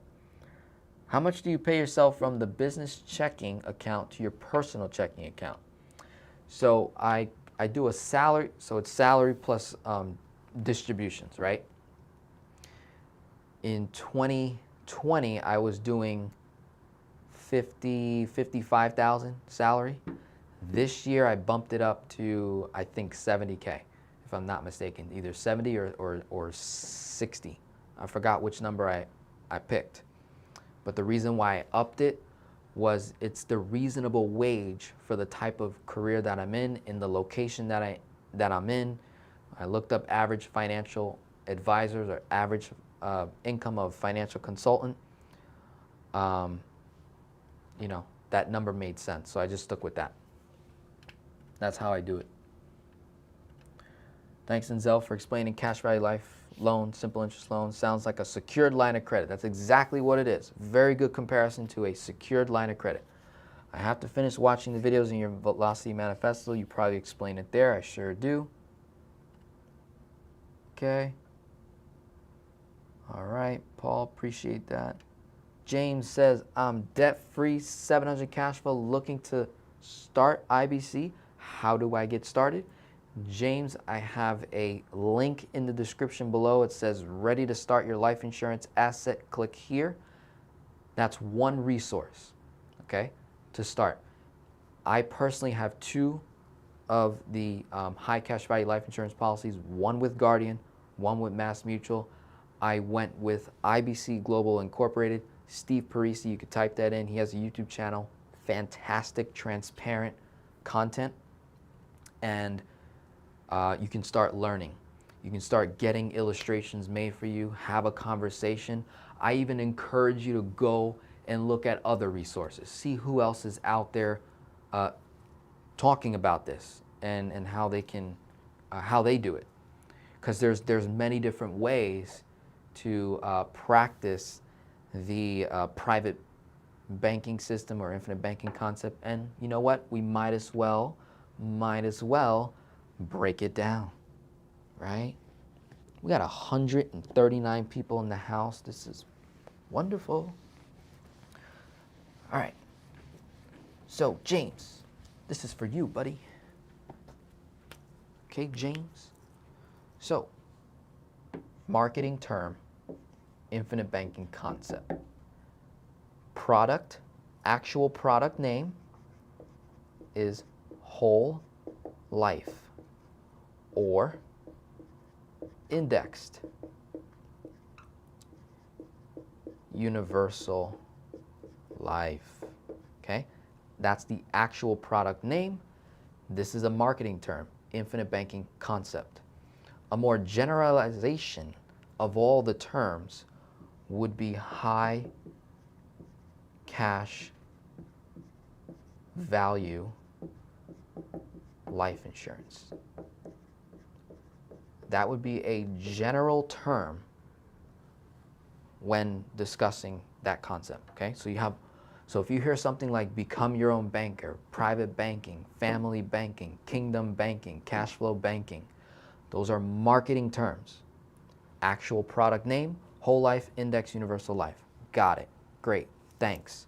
So now you have a decision as to how you want to design your policy. So you have a couple of different options. In regards to the whole life option, typically any agent that I've met so far that promotes high cash value life insurance, they're using only mutual companies. They're only using mutual insurance companies. As far as I'm concerned, I haven't heard anyone on a big scale do stock companies. Only mutual in regards to whole life. Now, in addition to the insurance agents that are using whole life to teach their clients to have high cash value life insurance, they're not only using a mutual life insurance company, but they're designing it a specific way. And here are the, ow, just hit my finger. And here are the options, all right? You can either do a 90-10 split, 80-20, 70-30, or 60-40. Anything past 60-40 is a dangerous territory. That's uncharted territory. I would not venture into this space. Now, I've had multiple clients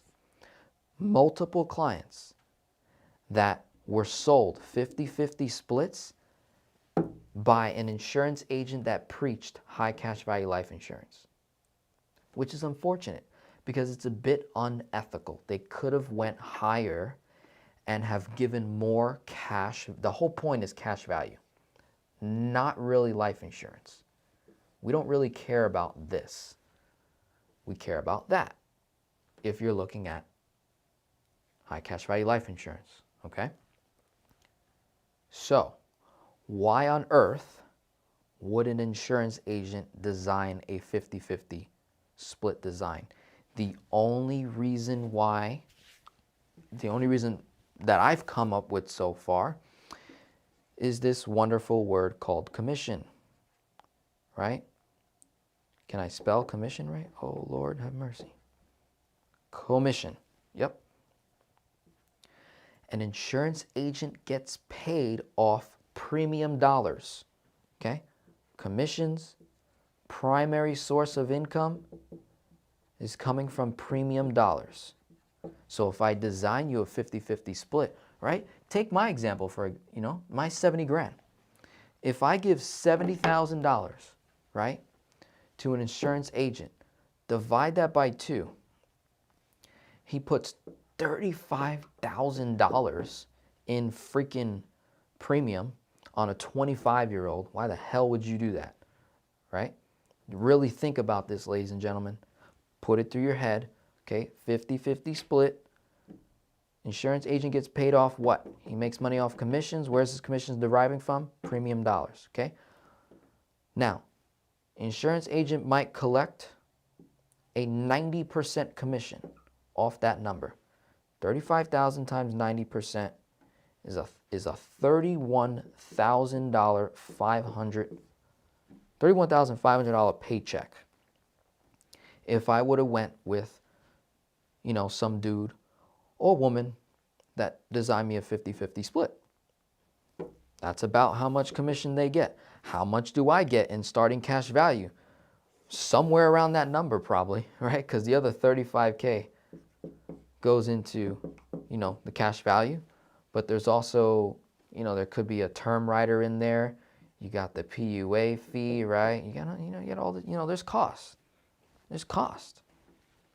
So with high cash value, the goal is to reduce your costs, maximize cash. But I'm just showing you the options. You get to decide where you want to land on the spectrum. I don't think there is I don't think there's terrible people out there. Maybe that's just me being naive. But I will say, personally, anything past 60-40, I'm not going to play with it. I just don't teach my clients that. I don't think it's ethical. If we start going 50-50, guess what the conversation becomes about? Life insurance. It becomes about more life insurance. You get more death benefit, less cash value. More death benefit, less cash value. Those are the only two places money can go. is cash value or death benefit, right? Premiums, essentially, premium dollars, right? So you can do a 60-40 split, 70-30, 80-20, 90-10.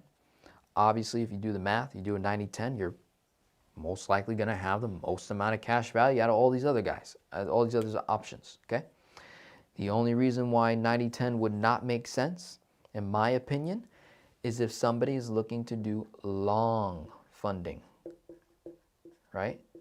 So if you're looking at, say my example was 70,000 for 7 years, what if I said 70,000 for 30 years? Well, I would want to be somewhere around here where I would do a 75-25 split, okay? The reason why is your MEC limit has to be higher. The more money you put into a policy, the more death benefit is going to be required, and the higher the MEC limit has to be. You need to have MEC space. You want to overinflate the MEC to drastically reduce your possibilities, your chances of creating a modified endowment contract. The goal is to not create a MEC. The best way to determine whether your policy will become a MEC or not is to do a MEC test. So you can ask your agent to do a MEC test, right, is one thing. And then, well, essentially you're looking at the guarantees only, right? So you can say, okay, well, based on the guaranteed growth of the policy, putting in $70K for 30 years at whatever MEC limit it is, does it become a MEC based off the guarantees? If it does not become a MEC off the guarantees, well, then now that provides that safety net. It's like, okay, it's not going to create a MEC because off the guarantees, when I fund the policy, I have plenty of MEC space. So if the dividend rate for in 2019 was 6%, and then it drops to 5.8 in 2019, and then 2020 COVID hits, so it drops to 5.7, and then the economy is still going down or whatever, there's still a lot of employment, so the dividend rate keeps going down and keeps going down. The furthest it can go down is the floor rate, the 4%. So that's the best way to determine whether your policy will become a MEC. It's not the split per se, it's the MEC limit. Where did they set the MEC? And for the funding period. So that's some good information. Ask your insurance agent, you know, and you'll get their, you know, their feedback, and they'll maybe coach you and things like that. So that's with the whole life, right? Those different options, 90-10, 80-20, 75-25, 70-30, 60-40. Don't go past 60-40 in my humble opinion, right? Me personally, I don't go past 75-25 in terms of how I design my personal policies and policies that my clients ask for. I don't see the value in going that deep on the split, but I could be wrong, right? I'm 25 years old. I could be wrong, and I'm happy to be wrong. I would love to be wrong. I want to be wrong so that I can learn what truth is. So that I can say, okay, well, after years of doing that, it actually was wrong. So you know what? Now I'm going to live the rest of my life doing it this way. Okay? So now, in regards to IUL, I don't know how the split works. It's a little tough. It's a little tough. But I have been looking at, I had one agent design me a policy from Pacific Life, but I got a little cold feet because they have a lawsuit, that company. So I got a little cold feet. I was like, I don't know if I'm going to do it. I don't know if I'm going to do it. IULs in general, there's a big lawsuit against IUL designs in general, which kind of gave me some, you know, a little cold feet in the way that insurance agents were presenting illustrations, okay? So the only main difference between the IUL and the whole life is this word index, right? It's still a permanent life insurance policy. It comes with cash value, grow money. But the idea is that your money would grow way faster, right? You can earn, I don't know, 20% or 15% or 22%, and it's all tax-free. It's a wonderful story. Problem is, look at the stats. Unfortunately, a lot of these policies blow up in the later years. So if you're going to go with IUL, the only person I'd recommend so far, his YouTube channel is Oregon Cashflow Pro. You can look him up. I like how he presents IUL. Okay, I don't have an IUL myself, but you know, I was gonna obtain. I am gonna obtain one for the hell of it, just so that I can have the policy myself and track it myself and say, okay, here's my, you know, more, you know, structured opinion around it, because now that I, you know, have one. But until then, I'm just looking at as many facts as I possibly can around that product. So you got whole life, right? All the different split designs you can go with. You got IUL, in terms of high cash value life insurance. And then you have premium financing. So that's the other option in the game, premium financing. In a nutshell, the way premium financing works is they'll either take a whole life policy, or more commonly, from what I've seen so far, an IUL policy. You put in a certain amount, say $50K a year, and then a bank will match or put in more money than what you're putting in, right? Premium financing. So you're financing your policy. You're putting in a certain amount, and the bank is going to also put in a bunch of money into your policy. The idea is that your money would grow exponentially over a period of time. The bank then comes back, I don't know, 10 years later, maybe 15 years later, and they say, okay, you got to pay us everything we paid you into your policy plus interest. So the bank gets their money, you pay them back in full plus interest, and then you have a fully functional, super big, fat policy that you can live off of, okay? And from what I've seen so far, I've seen 10 pays or 5 pays, 15 pays, and the bank funds it for a certain amount of years while you fund it for a certain amount of years, and then stops. I'm learning about that right now. I'm also working with a gentleman that is, you know, talking about premium financing. So those are the different options. At the end of the day, get educated, right? Check it all out. Check it all out. How are you guys enjoying this? You guys having fun? We got 135 people in the house. Really good engagement. I'm loving the comments right now that are coming in. So thank you for being really engaged and willing, open to learn. Spencer says, you just completely changed my life, and now I'm going to start making financial YouTube videos to help people advance in life. It feels like my calling. I think the 10X idea is much better than saving. I agree. Saving money in the 21st century is not going to create financial freedom. I don't know any math equation that could solve for financial freedom by saving. But I know multiplication is in my favor. It's in my favor, in my opinion. All right, Paul is still going hard on the crypto stuff. All right, cool. OMG, what is AIO? George, that's all in one loan. All in one. Any advice on my issue? I just took a credit card with 2.9% limit. 2.9% limits 10,000. I put 10K from HELOC with 3.5% to this card. My credit score fell 60 points. What can I do now? All right, Steve, let's get a little more. Give me a little more details. Let's write that on the board.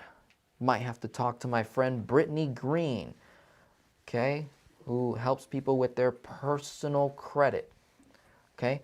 Understand something. If you are going to practice velocity banking, if you're going to practice velocity banking, your credit score is going to go like this. It's going to go up and down, but it's going to go up more than it goes down. Okay? That's typically how your credit score will go. So Steve did not give us his 4 major numbers. Hopefully he does. Give us some more data here. So we have a 10K credit card. And I don't know what 2.9% means. Like literally your credit card is only charging you 2.9%. Is that what you mean? If so, that's a really nice low rate. And so you're saying you put $10,000 from the HELOC with 3.5% to this card. That's a bit confusing, Stevie. Are you saying that you have a HELOC, right?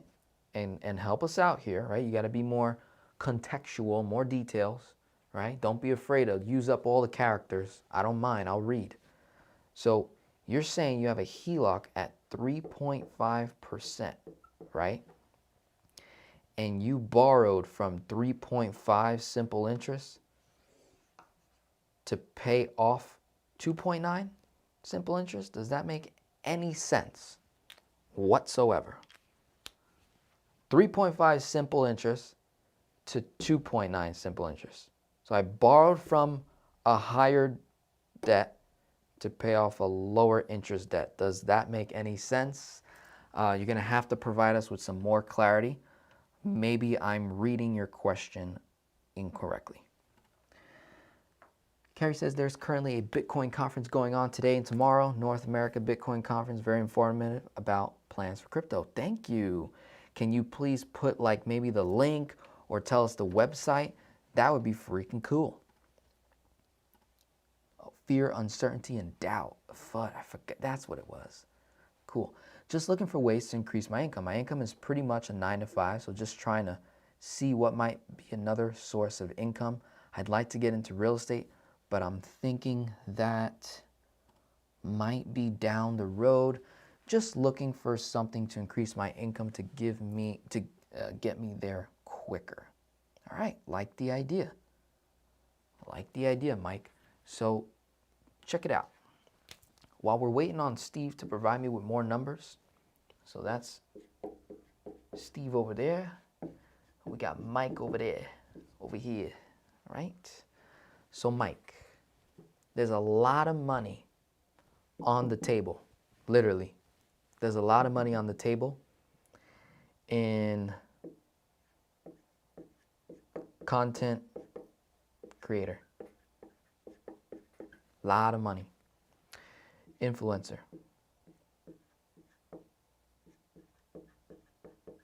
Okay? There's a lot of money on the table there. Are you willing to get in front of the camera? Yes or no?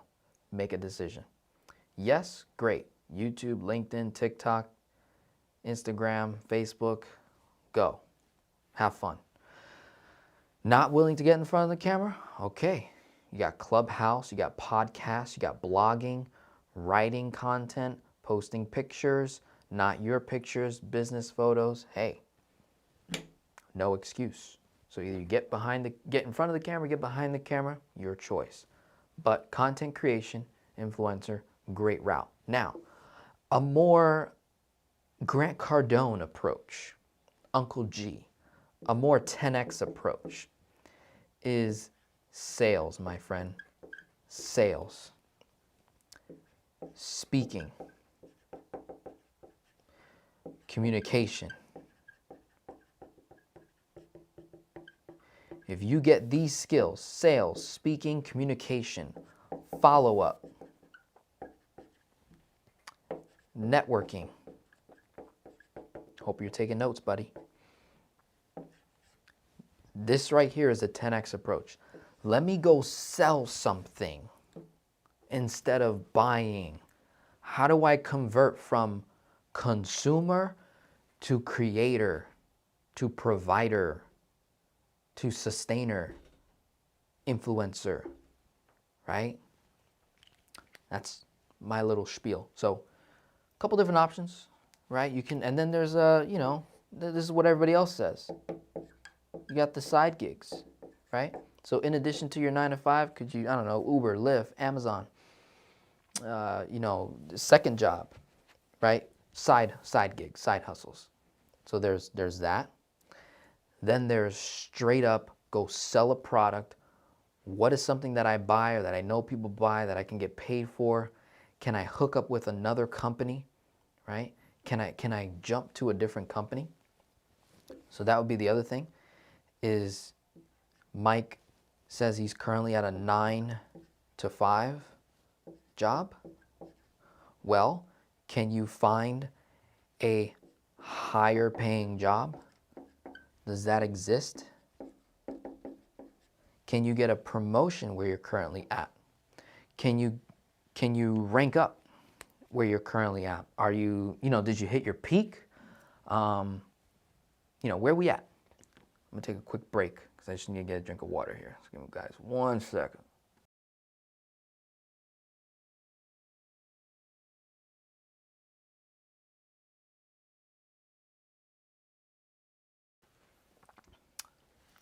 Awesome.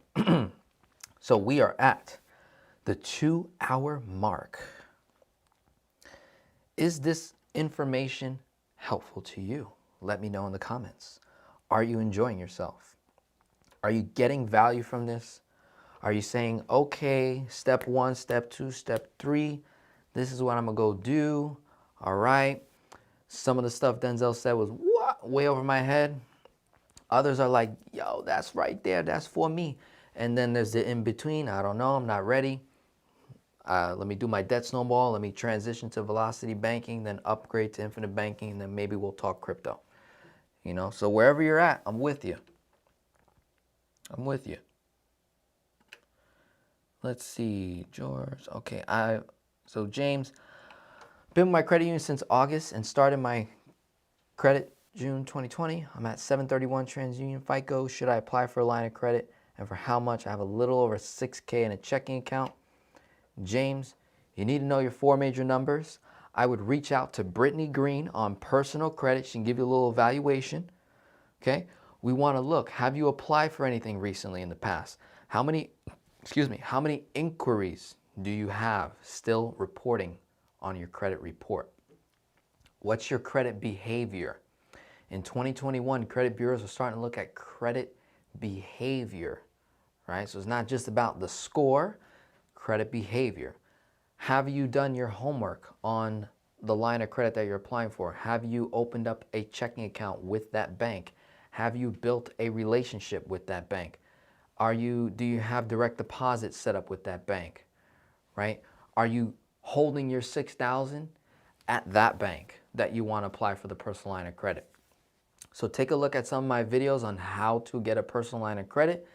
And then another layer of protection and security would be to talk to someone that does credit repair, credit building. Brittany Green, click the link below. She'll help you out. She's fantastico, okay?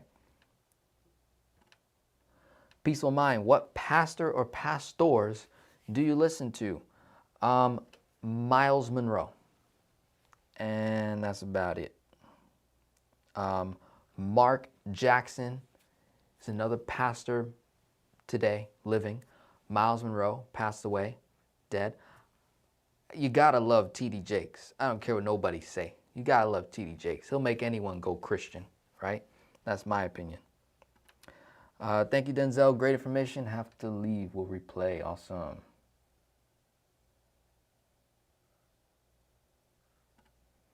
Let's say I want to start off with $6,000 a year and eventually 10x my income and want to put more in. Is that possible, or would I need a new policy and new test for it? Correct. So I'll give you a prime example, James. Prime example. Hopefully that was helpful, Mike, and that you took notes. If you didn't, you snooze or you lose. All right, so James, question, right? So me personally, back in 2018, here were my numbers, right? I was making $2,000 a month, spending $1,500 a month, cash flow $500, 20 to 30,000 in debt. I started a policy putting in $500 a month, right? So that's literally $6,000 a year, $500 a month, right? Then, roughly less than 1 year later, I 10x'd. Went from 2,000 to 20,000, right? $250,000 in revenue. So I was like, damn, that's a small policy. What do I do now? Well, I started a second one, and now I'm putting in 70 grand a year. So I don't think there's a problem there. If you are not 25, 35, 45, 55, let's say you're in your 60s, this is your one and only policy you're probably gonna get. Let's just say that's you, you're in your later years, and listen, my health ain't all that great.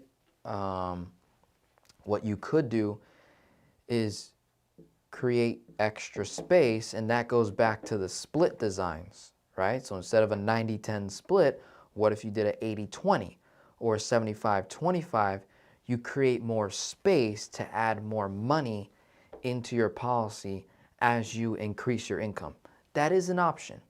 Are you going to have as much cash value up front? No, because you're going to have a higher premium cost to supply that ability to add more money. Okay, so that's one option that you could do, is just create more space in the policy, create more space, create, a higher MEC. Now, the other option is, let's say you are wife, right? Wife got a policy, wife starts killing it, making more money, 10x's her income. Okay, put a policy on husband. Still making a ton of money? Okay, put a policy on kids. I call this kingdom preparation, kingdom perpetual plan, is where instead of putting a second policy on the wife, she gets husband hooked up, then she gets the kids, and then maybe brother, sister, maybe mom, dad. She starts putting policies on all the kingdom citizens in her kingdom. And then after she's taken care of everyone, then she comes back to her and puts another one and just restarts the cycle. So that could be an option. I'm not, I don't put all my money in IBC, as you can see, right? From what I showed you earlier, I don't put all my money in IBC. So good stuff, good stuff. Lewis, how do I become your client? Denzel, Napoleon Rodriguez. How do I become a kingdom citizen in your kingdom? Right now, at the moment, I am not taking any clients. Okay? Right now, at the moment, I'm not taking any clients, completely maxed out, doing my best to just give value to people and show you the process, show you the steps. I will be opening my program up in the near future. Open enrollment will open up again.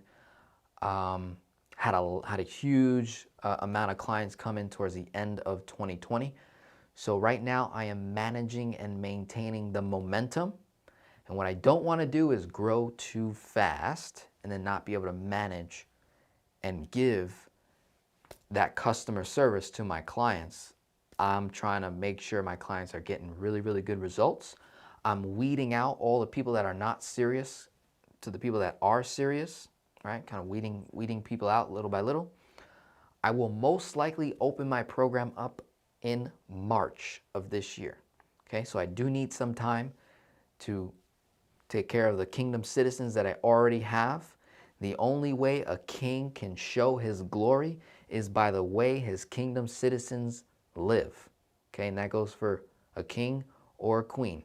The only way a queen can show her glory is by the way her citizens live and how the king lives. So I got to be able to have those testimonies, those results, that real meat and potatoes, if you know what I mean. All right. Brian says, very good. I'm getting close to the end of the comments. This is what I get excited about, is when I can get to all the comments. Okay, the MEC cumulative year over year. So if you have a MEC of 60,000, but you only deposit 40,000 into your policy in year one, then the remaining 20K in MEC rolls over to year two. That is a correct answer, allowing you to dump up to 60K into the policy in year two. But if you 10x your income, you'll likely need to obtain a second policy because you'll eventually bust the MEC. That is also true. Now, Aaron, it's not a guarantee, right? So let's say your funding amount, your agent designed it for 40K, but they gave you a $60,000 MEC. Most insurance companies will allow you to pay in 10x the base premium. Okay? So if your base premium, Aaron, is only 4,000, it's not guaranteed that you'll be able to put in that additional 20. It's not guaranteed. You may. I'm not saying you're not, but what I am saying is I don't think it is a guaranteed, so I wouldn't ride on that. Now, if your premium, Aaron, was 6,000, but you're putting in 40,000, then yes. If you have a MEC limit of 60, then yeah, the first 7 years, you'd be able to get in $60,000.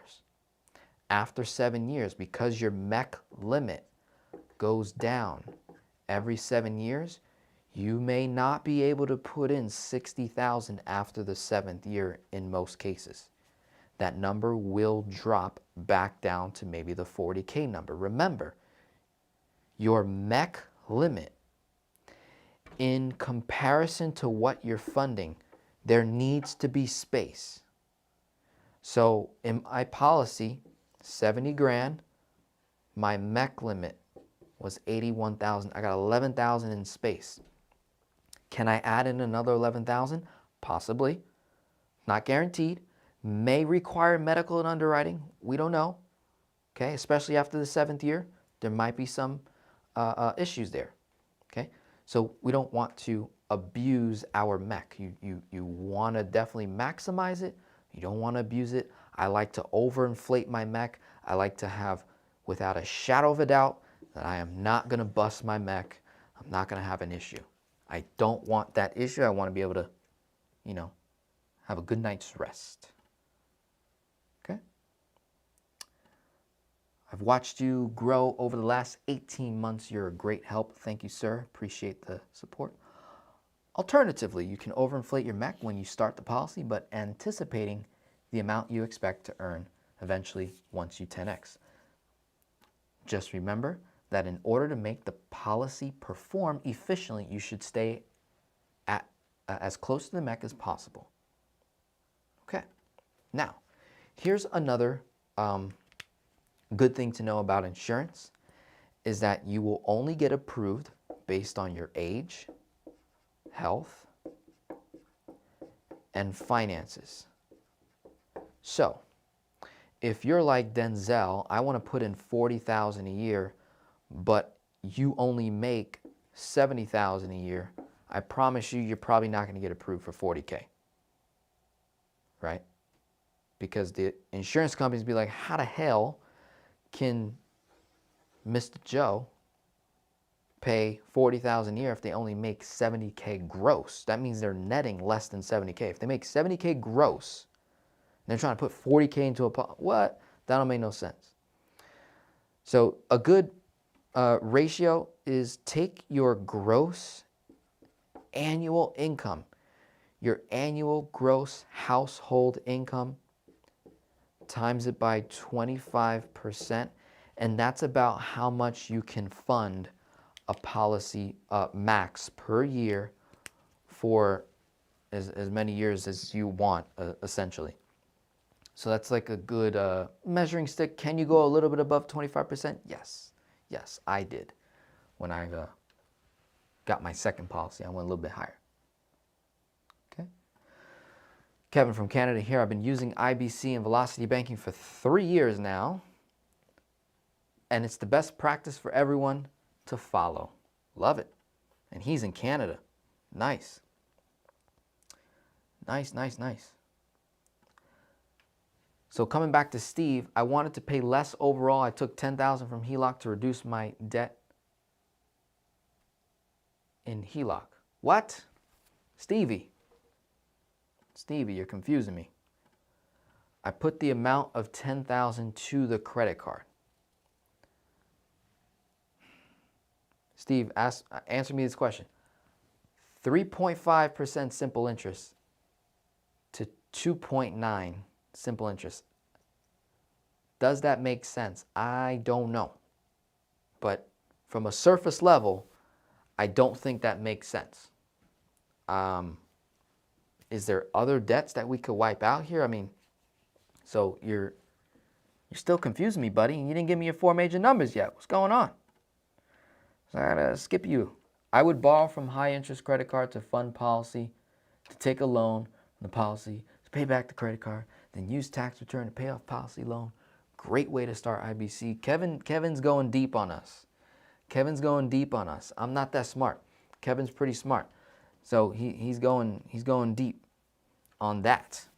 That's a little tough for me. Again, when it comes to leveraging, ladies and gentlemen, when it comes to leveraging, me personally, you are the authority over your own life. But me personally, this is my special number. I'm not going to leverage more than 66% of what I have. I'm going to evaluate my finances. Does it make sense for me to borrow more money to start a policy? In some cases, sure, right? I've taught it to my clients. It's worked effectively in some cases. In some cases, it does not, right? I know when I first started my policy, yes. Did I use debt? Yes. It made sense? Yes. I did the numbers? Yes. But, you know, you just got to run the numbers. So Levy's asking the question, I think, to Steve, how much is your credit card debt? Robert says, glad you're introducing crypto to your followers, brother. Yes, I am. And we'll be doing some work together as well to, you know, blow it up.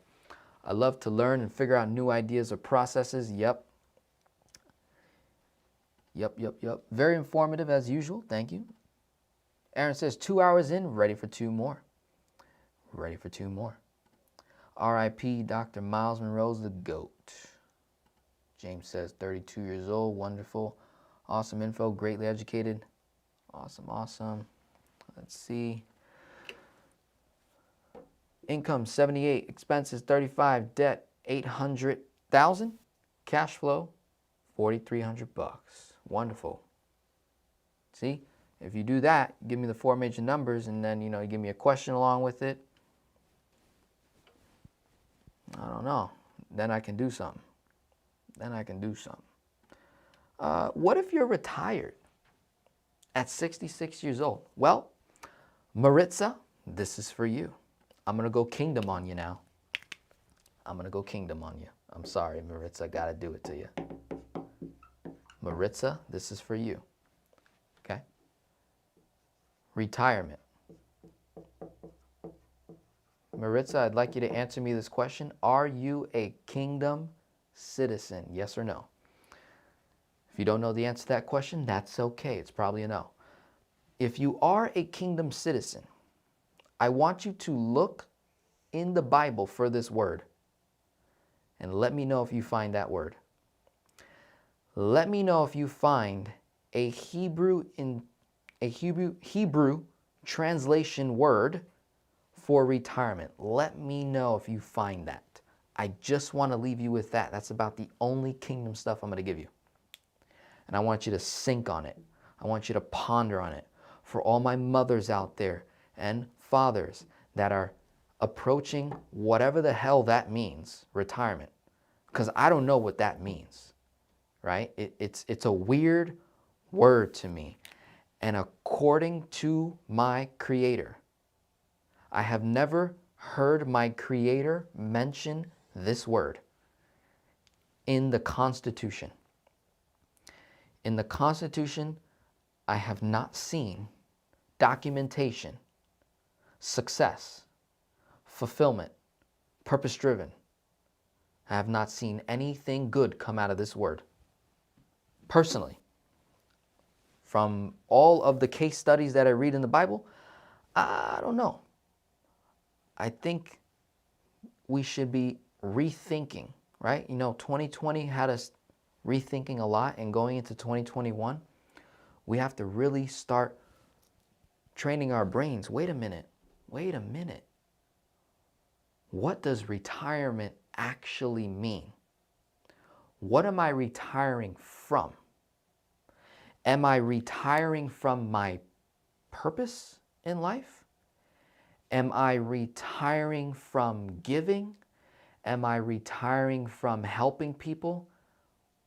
Am I going to sit on the couch, watch NFL, NBA, drink a beer for the next 35 years, pay bills and die, travel maybe 1 or 2 times a year with the family on the holidays, not just because I can, not just because I have the freedom to? What does retirement actually mean, Maritza? I'm going hard on you now. What does that mean? Really, ask yourself. Go deep. 66 years old, what do you have to offer to planet Earth before you leave? What is your Creator telling you?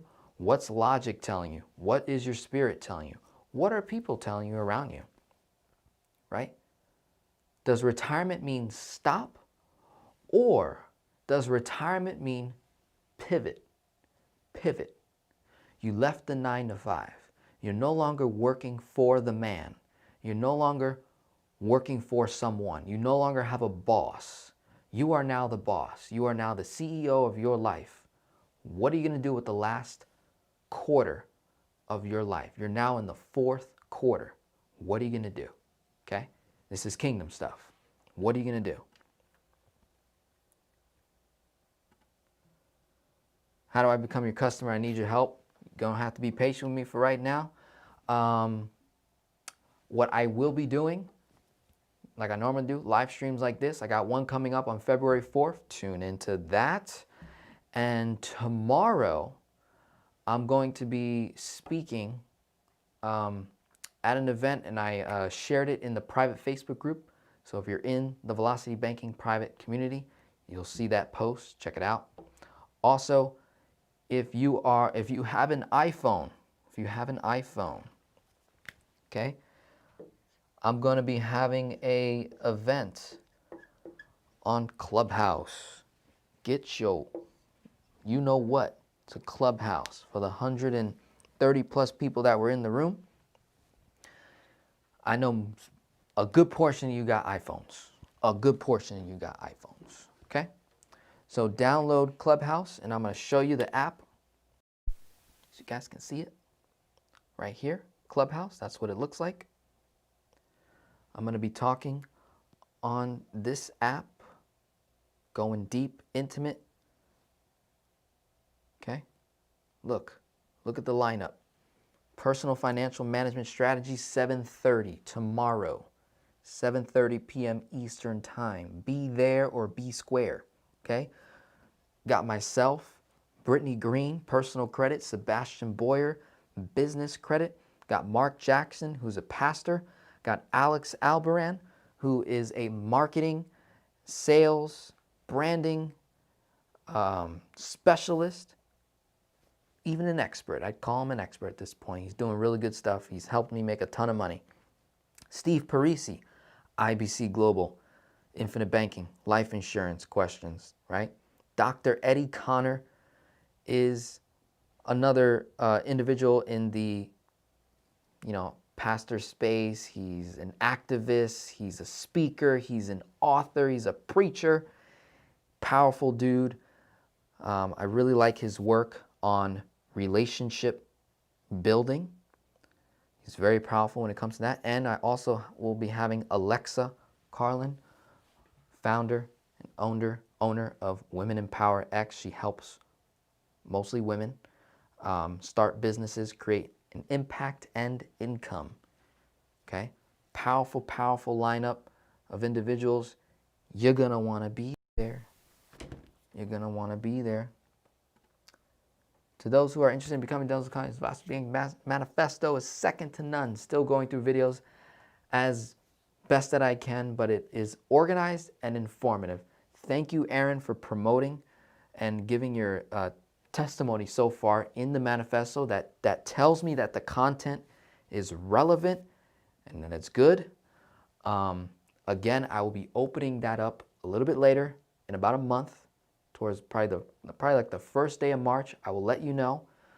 You need to get on my email list so that you are informed, pricing, when I open it up, amount of spaces, all that, so that you can be, ready to invest in yourself when that point comes. Still need to go through the IBC section, but learn most of what I know about it on the IBC Global channel. Yes, I'm telling you, he's better than me at that. Thank you very much for the corrections, and I apologize for misinformation. No, trust me. I might be giving misinformation. I might be incorrect, right? It's a very, very, confusing environment. I try to find as much facts as I possibly can, but there is some flexibility with these insurance companies, right? The whole 10x premium, what I mentioned earlier, that might be true for certain insurance companies, but other insurance companies might allow you to go up to 12x or 11x. Like I know I had a client with Mass Mutual. We created $2,000 of additional mech space in his policy. In his first year, he put $10,000, right? And then he added another $2,000. The insurance company approved it. There was no medical underwriting required. So he put in 12x. And his base premium was like, I think, $1,000 and some change with Mass Mutual. So can it be done? Yes. Is it guaranteed? I don't think so. So it's a little flexibility there. So I just want people to know that in advance. I don't want you to be thinking that you can do something, you get the policy, and then you can't do it. That would really suck, right? So that's why I want you to be aware. Hey, yeah, it might not. We'll see. Okay, we'll see.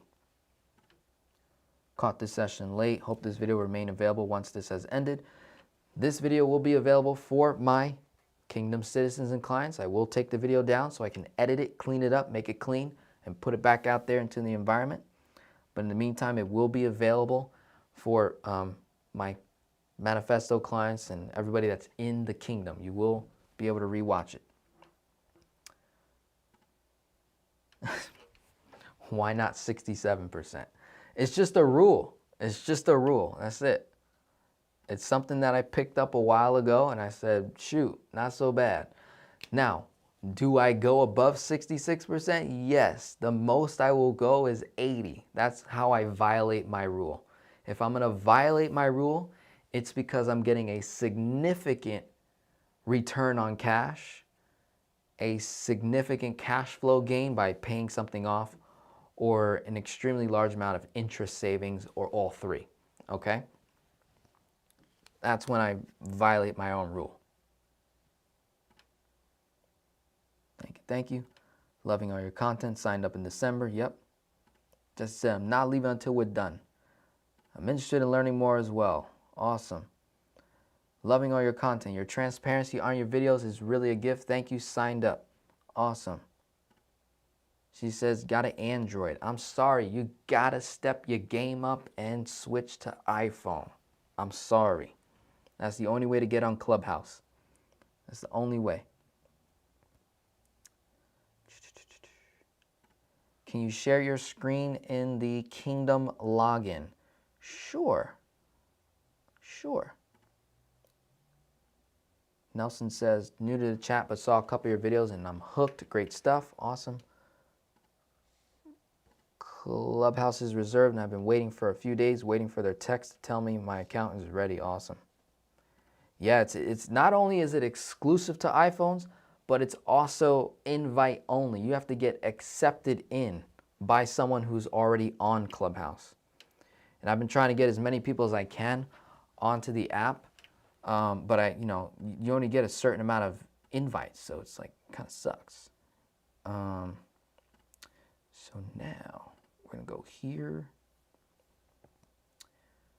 Get out of here. Somebody asked to see. You guys can see my screen okay?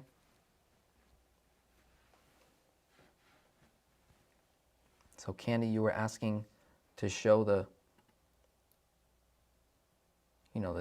kingdom, right? The program.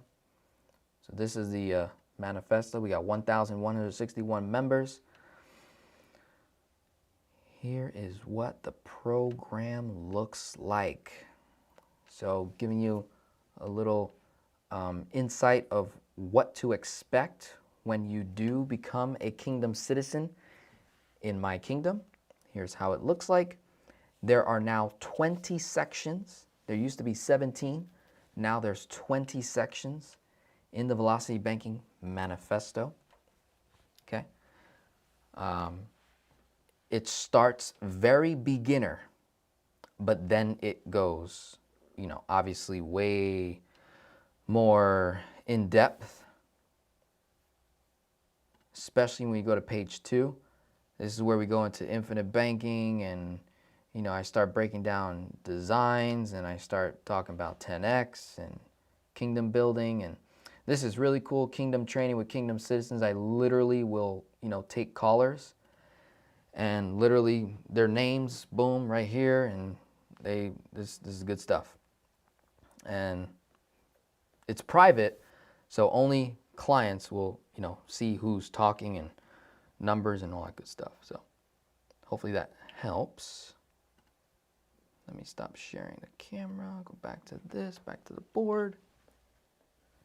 Oh, she meant for the Clubhouse event. I'm sorry. My bad. So let me do that one more time. Boom. So we got 7:30 p.m. Eastern Time tomorrow, January 29th. Yep, January 29th. Be there or be square. Okay? We're going to have some fun. We're going to talk. Yep, John says, please show the app again. Yep. Guess we'll miss out. Since I have Android, we'll be able to record and post later for your Kingdom citizens. No, on that app, you're not allowed to record as far as I'm concerned. It's literally just drop in audio chat. You talk to people, you build a relationship. It's a lot of fun. It's a lot of fun. So look at that. We got to the end. We got to the end. We are done. Got all the comments in. I'm pretty sure I didn't miss anyone. We had like 130 plus people in the house. That was amazing. I'm going to close it out here. Thank you. God bless you. If you'd like to support my channel, you can go to Patreon. You can give whatever you feel this channel's worth, right? Click the links in the description below. We've got personal credit, business credit, life insurance policies. You want to start a business, you want a 10X, talk to my friend Alex, talk to Alexa Carlin with WEX.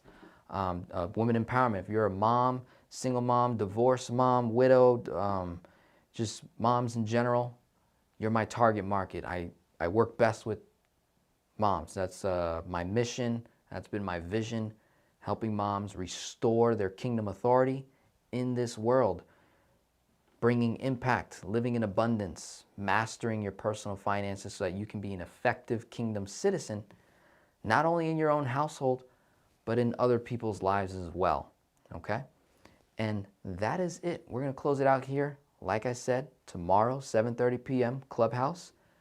And then February 4th, I'll be going live again. So definitely tune in.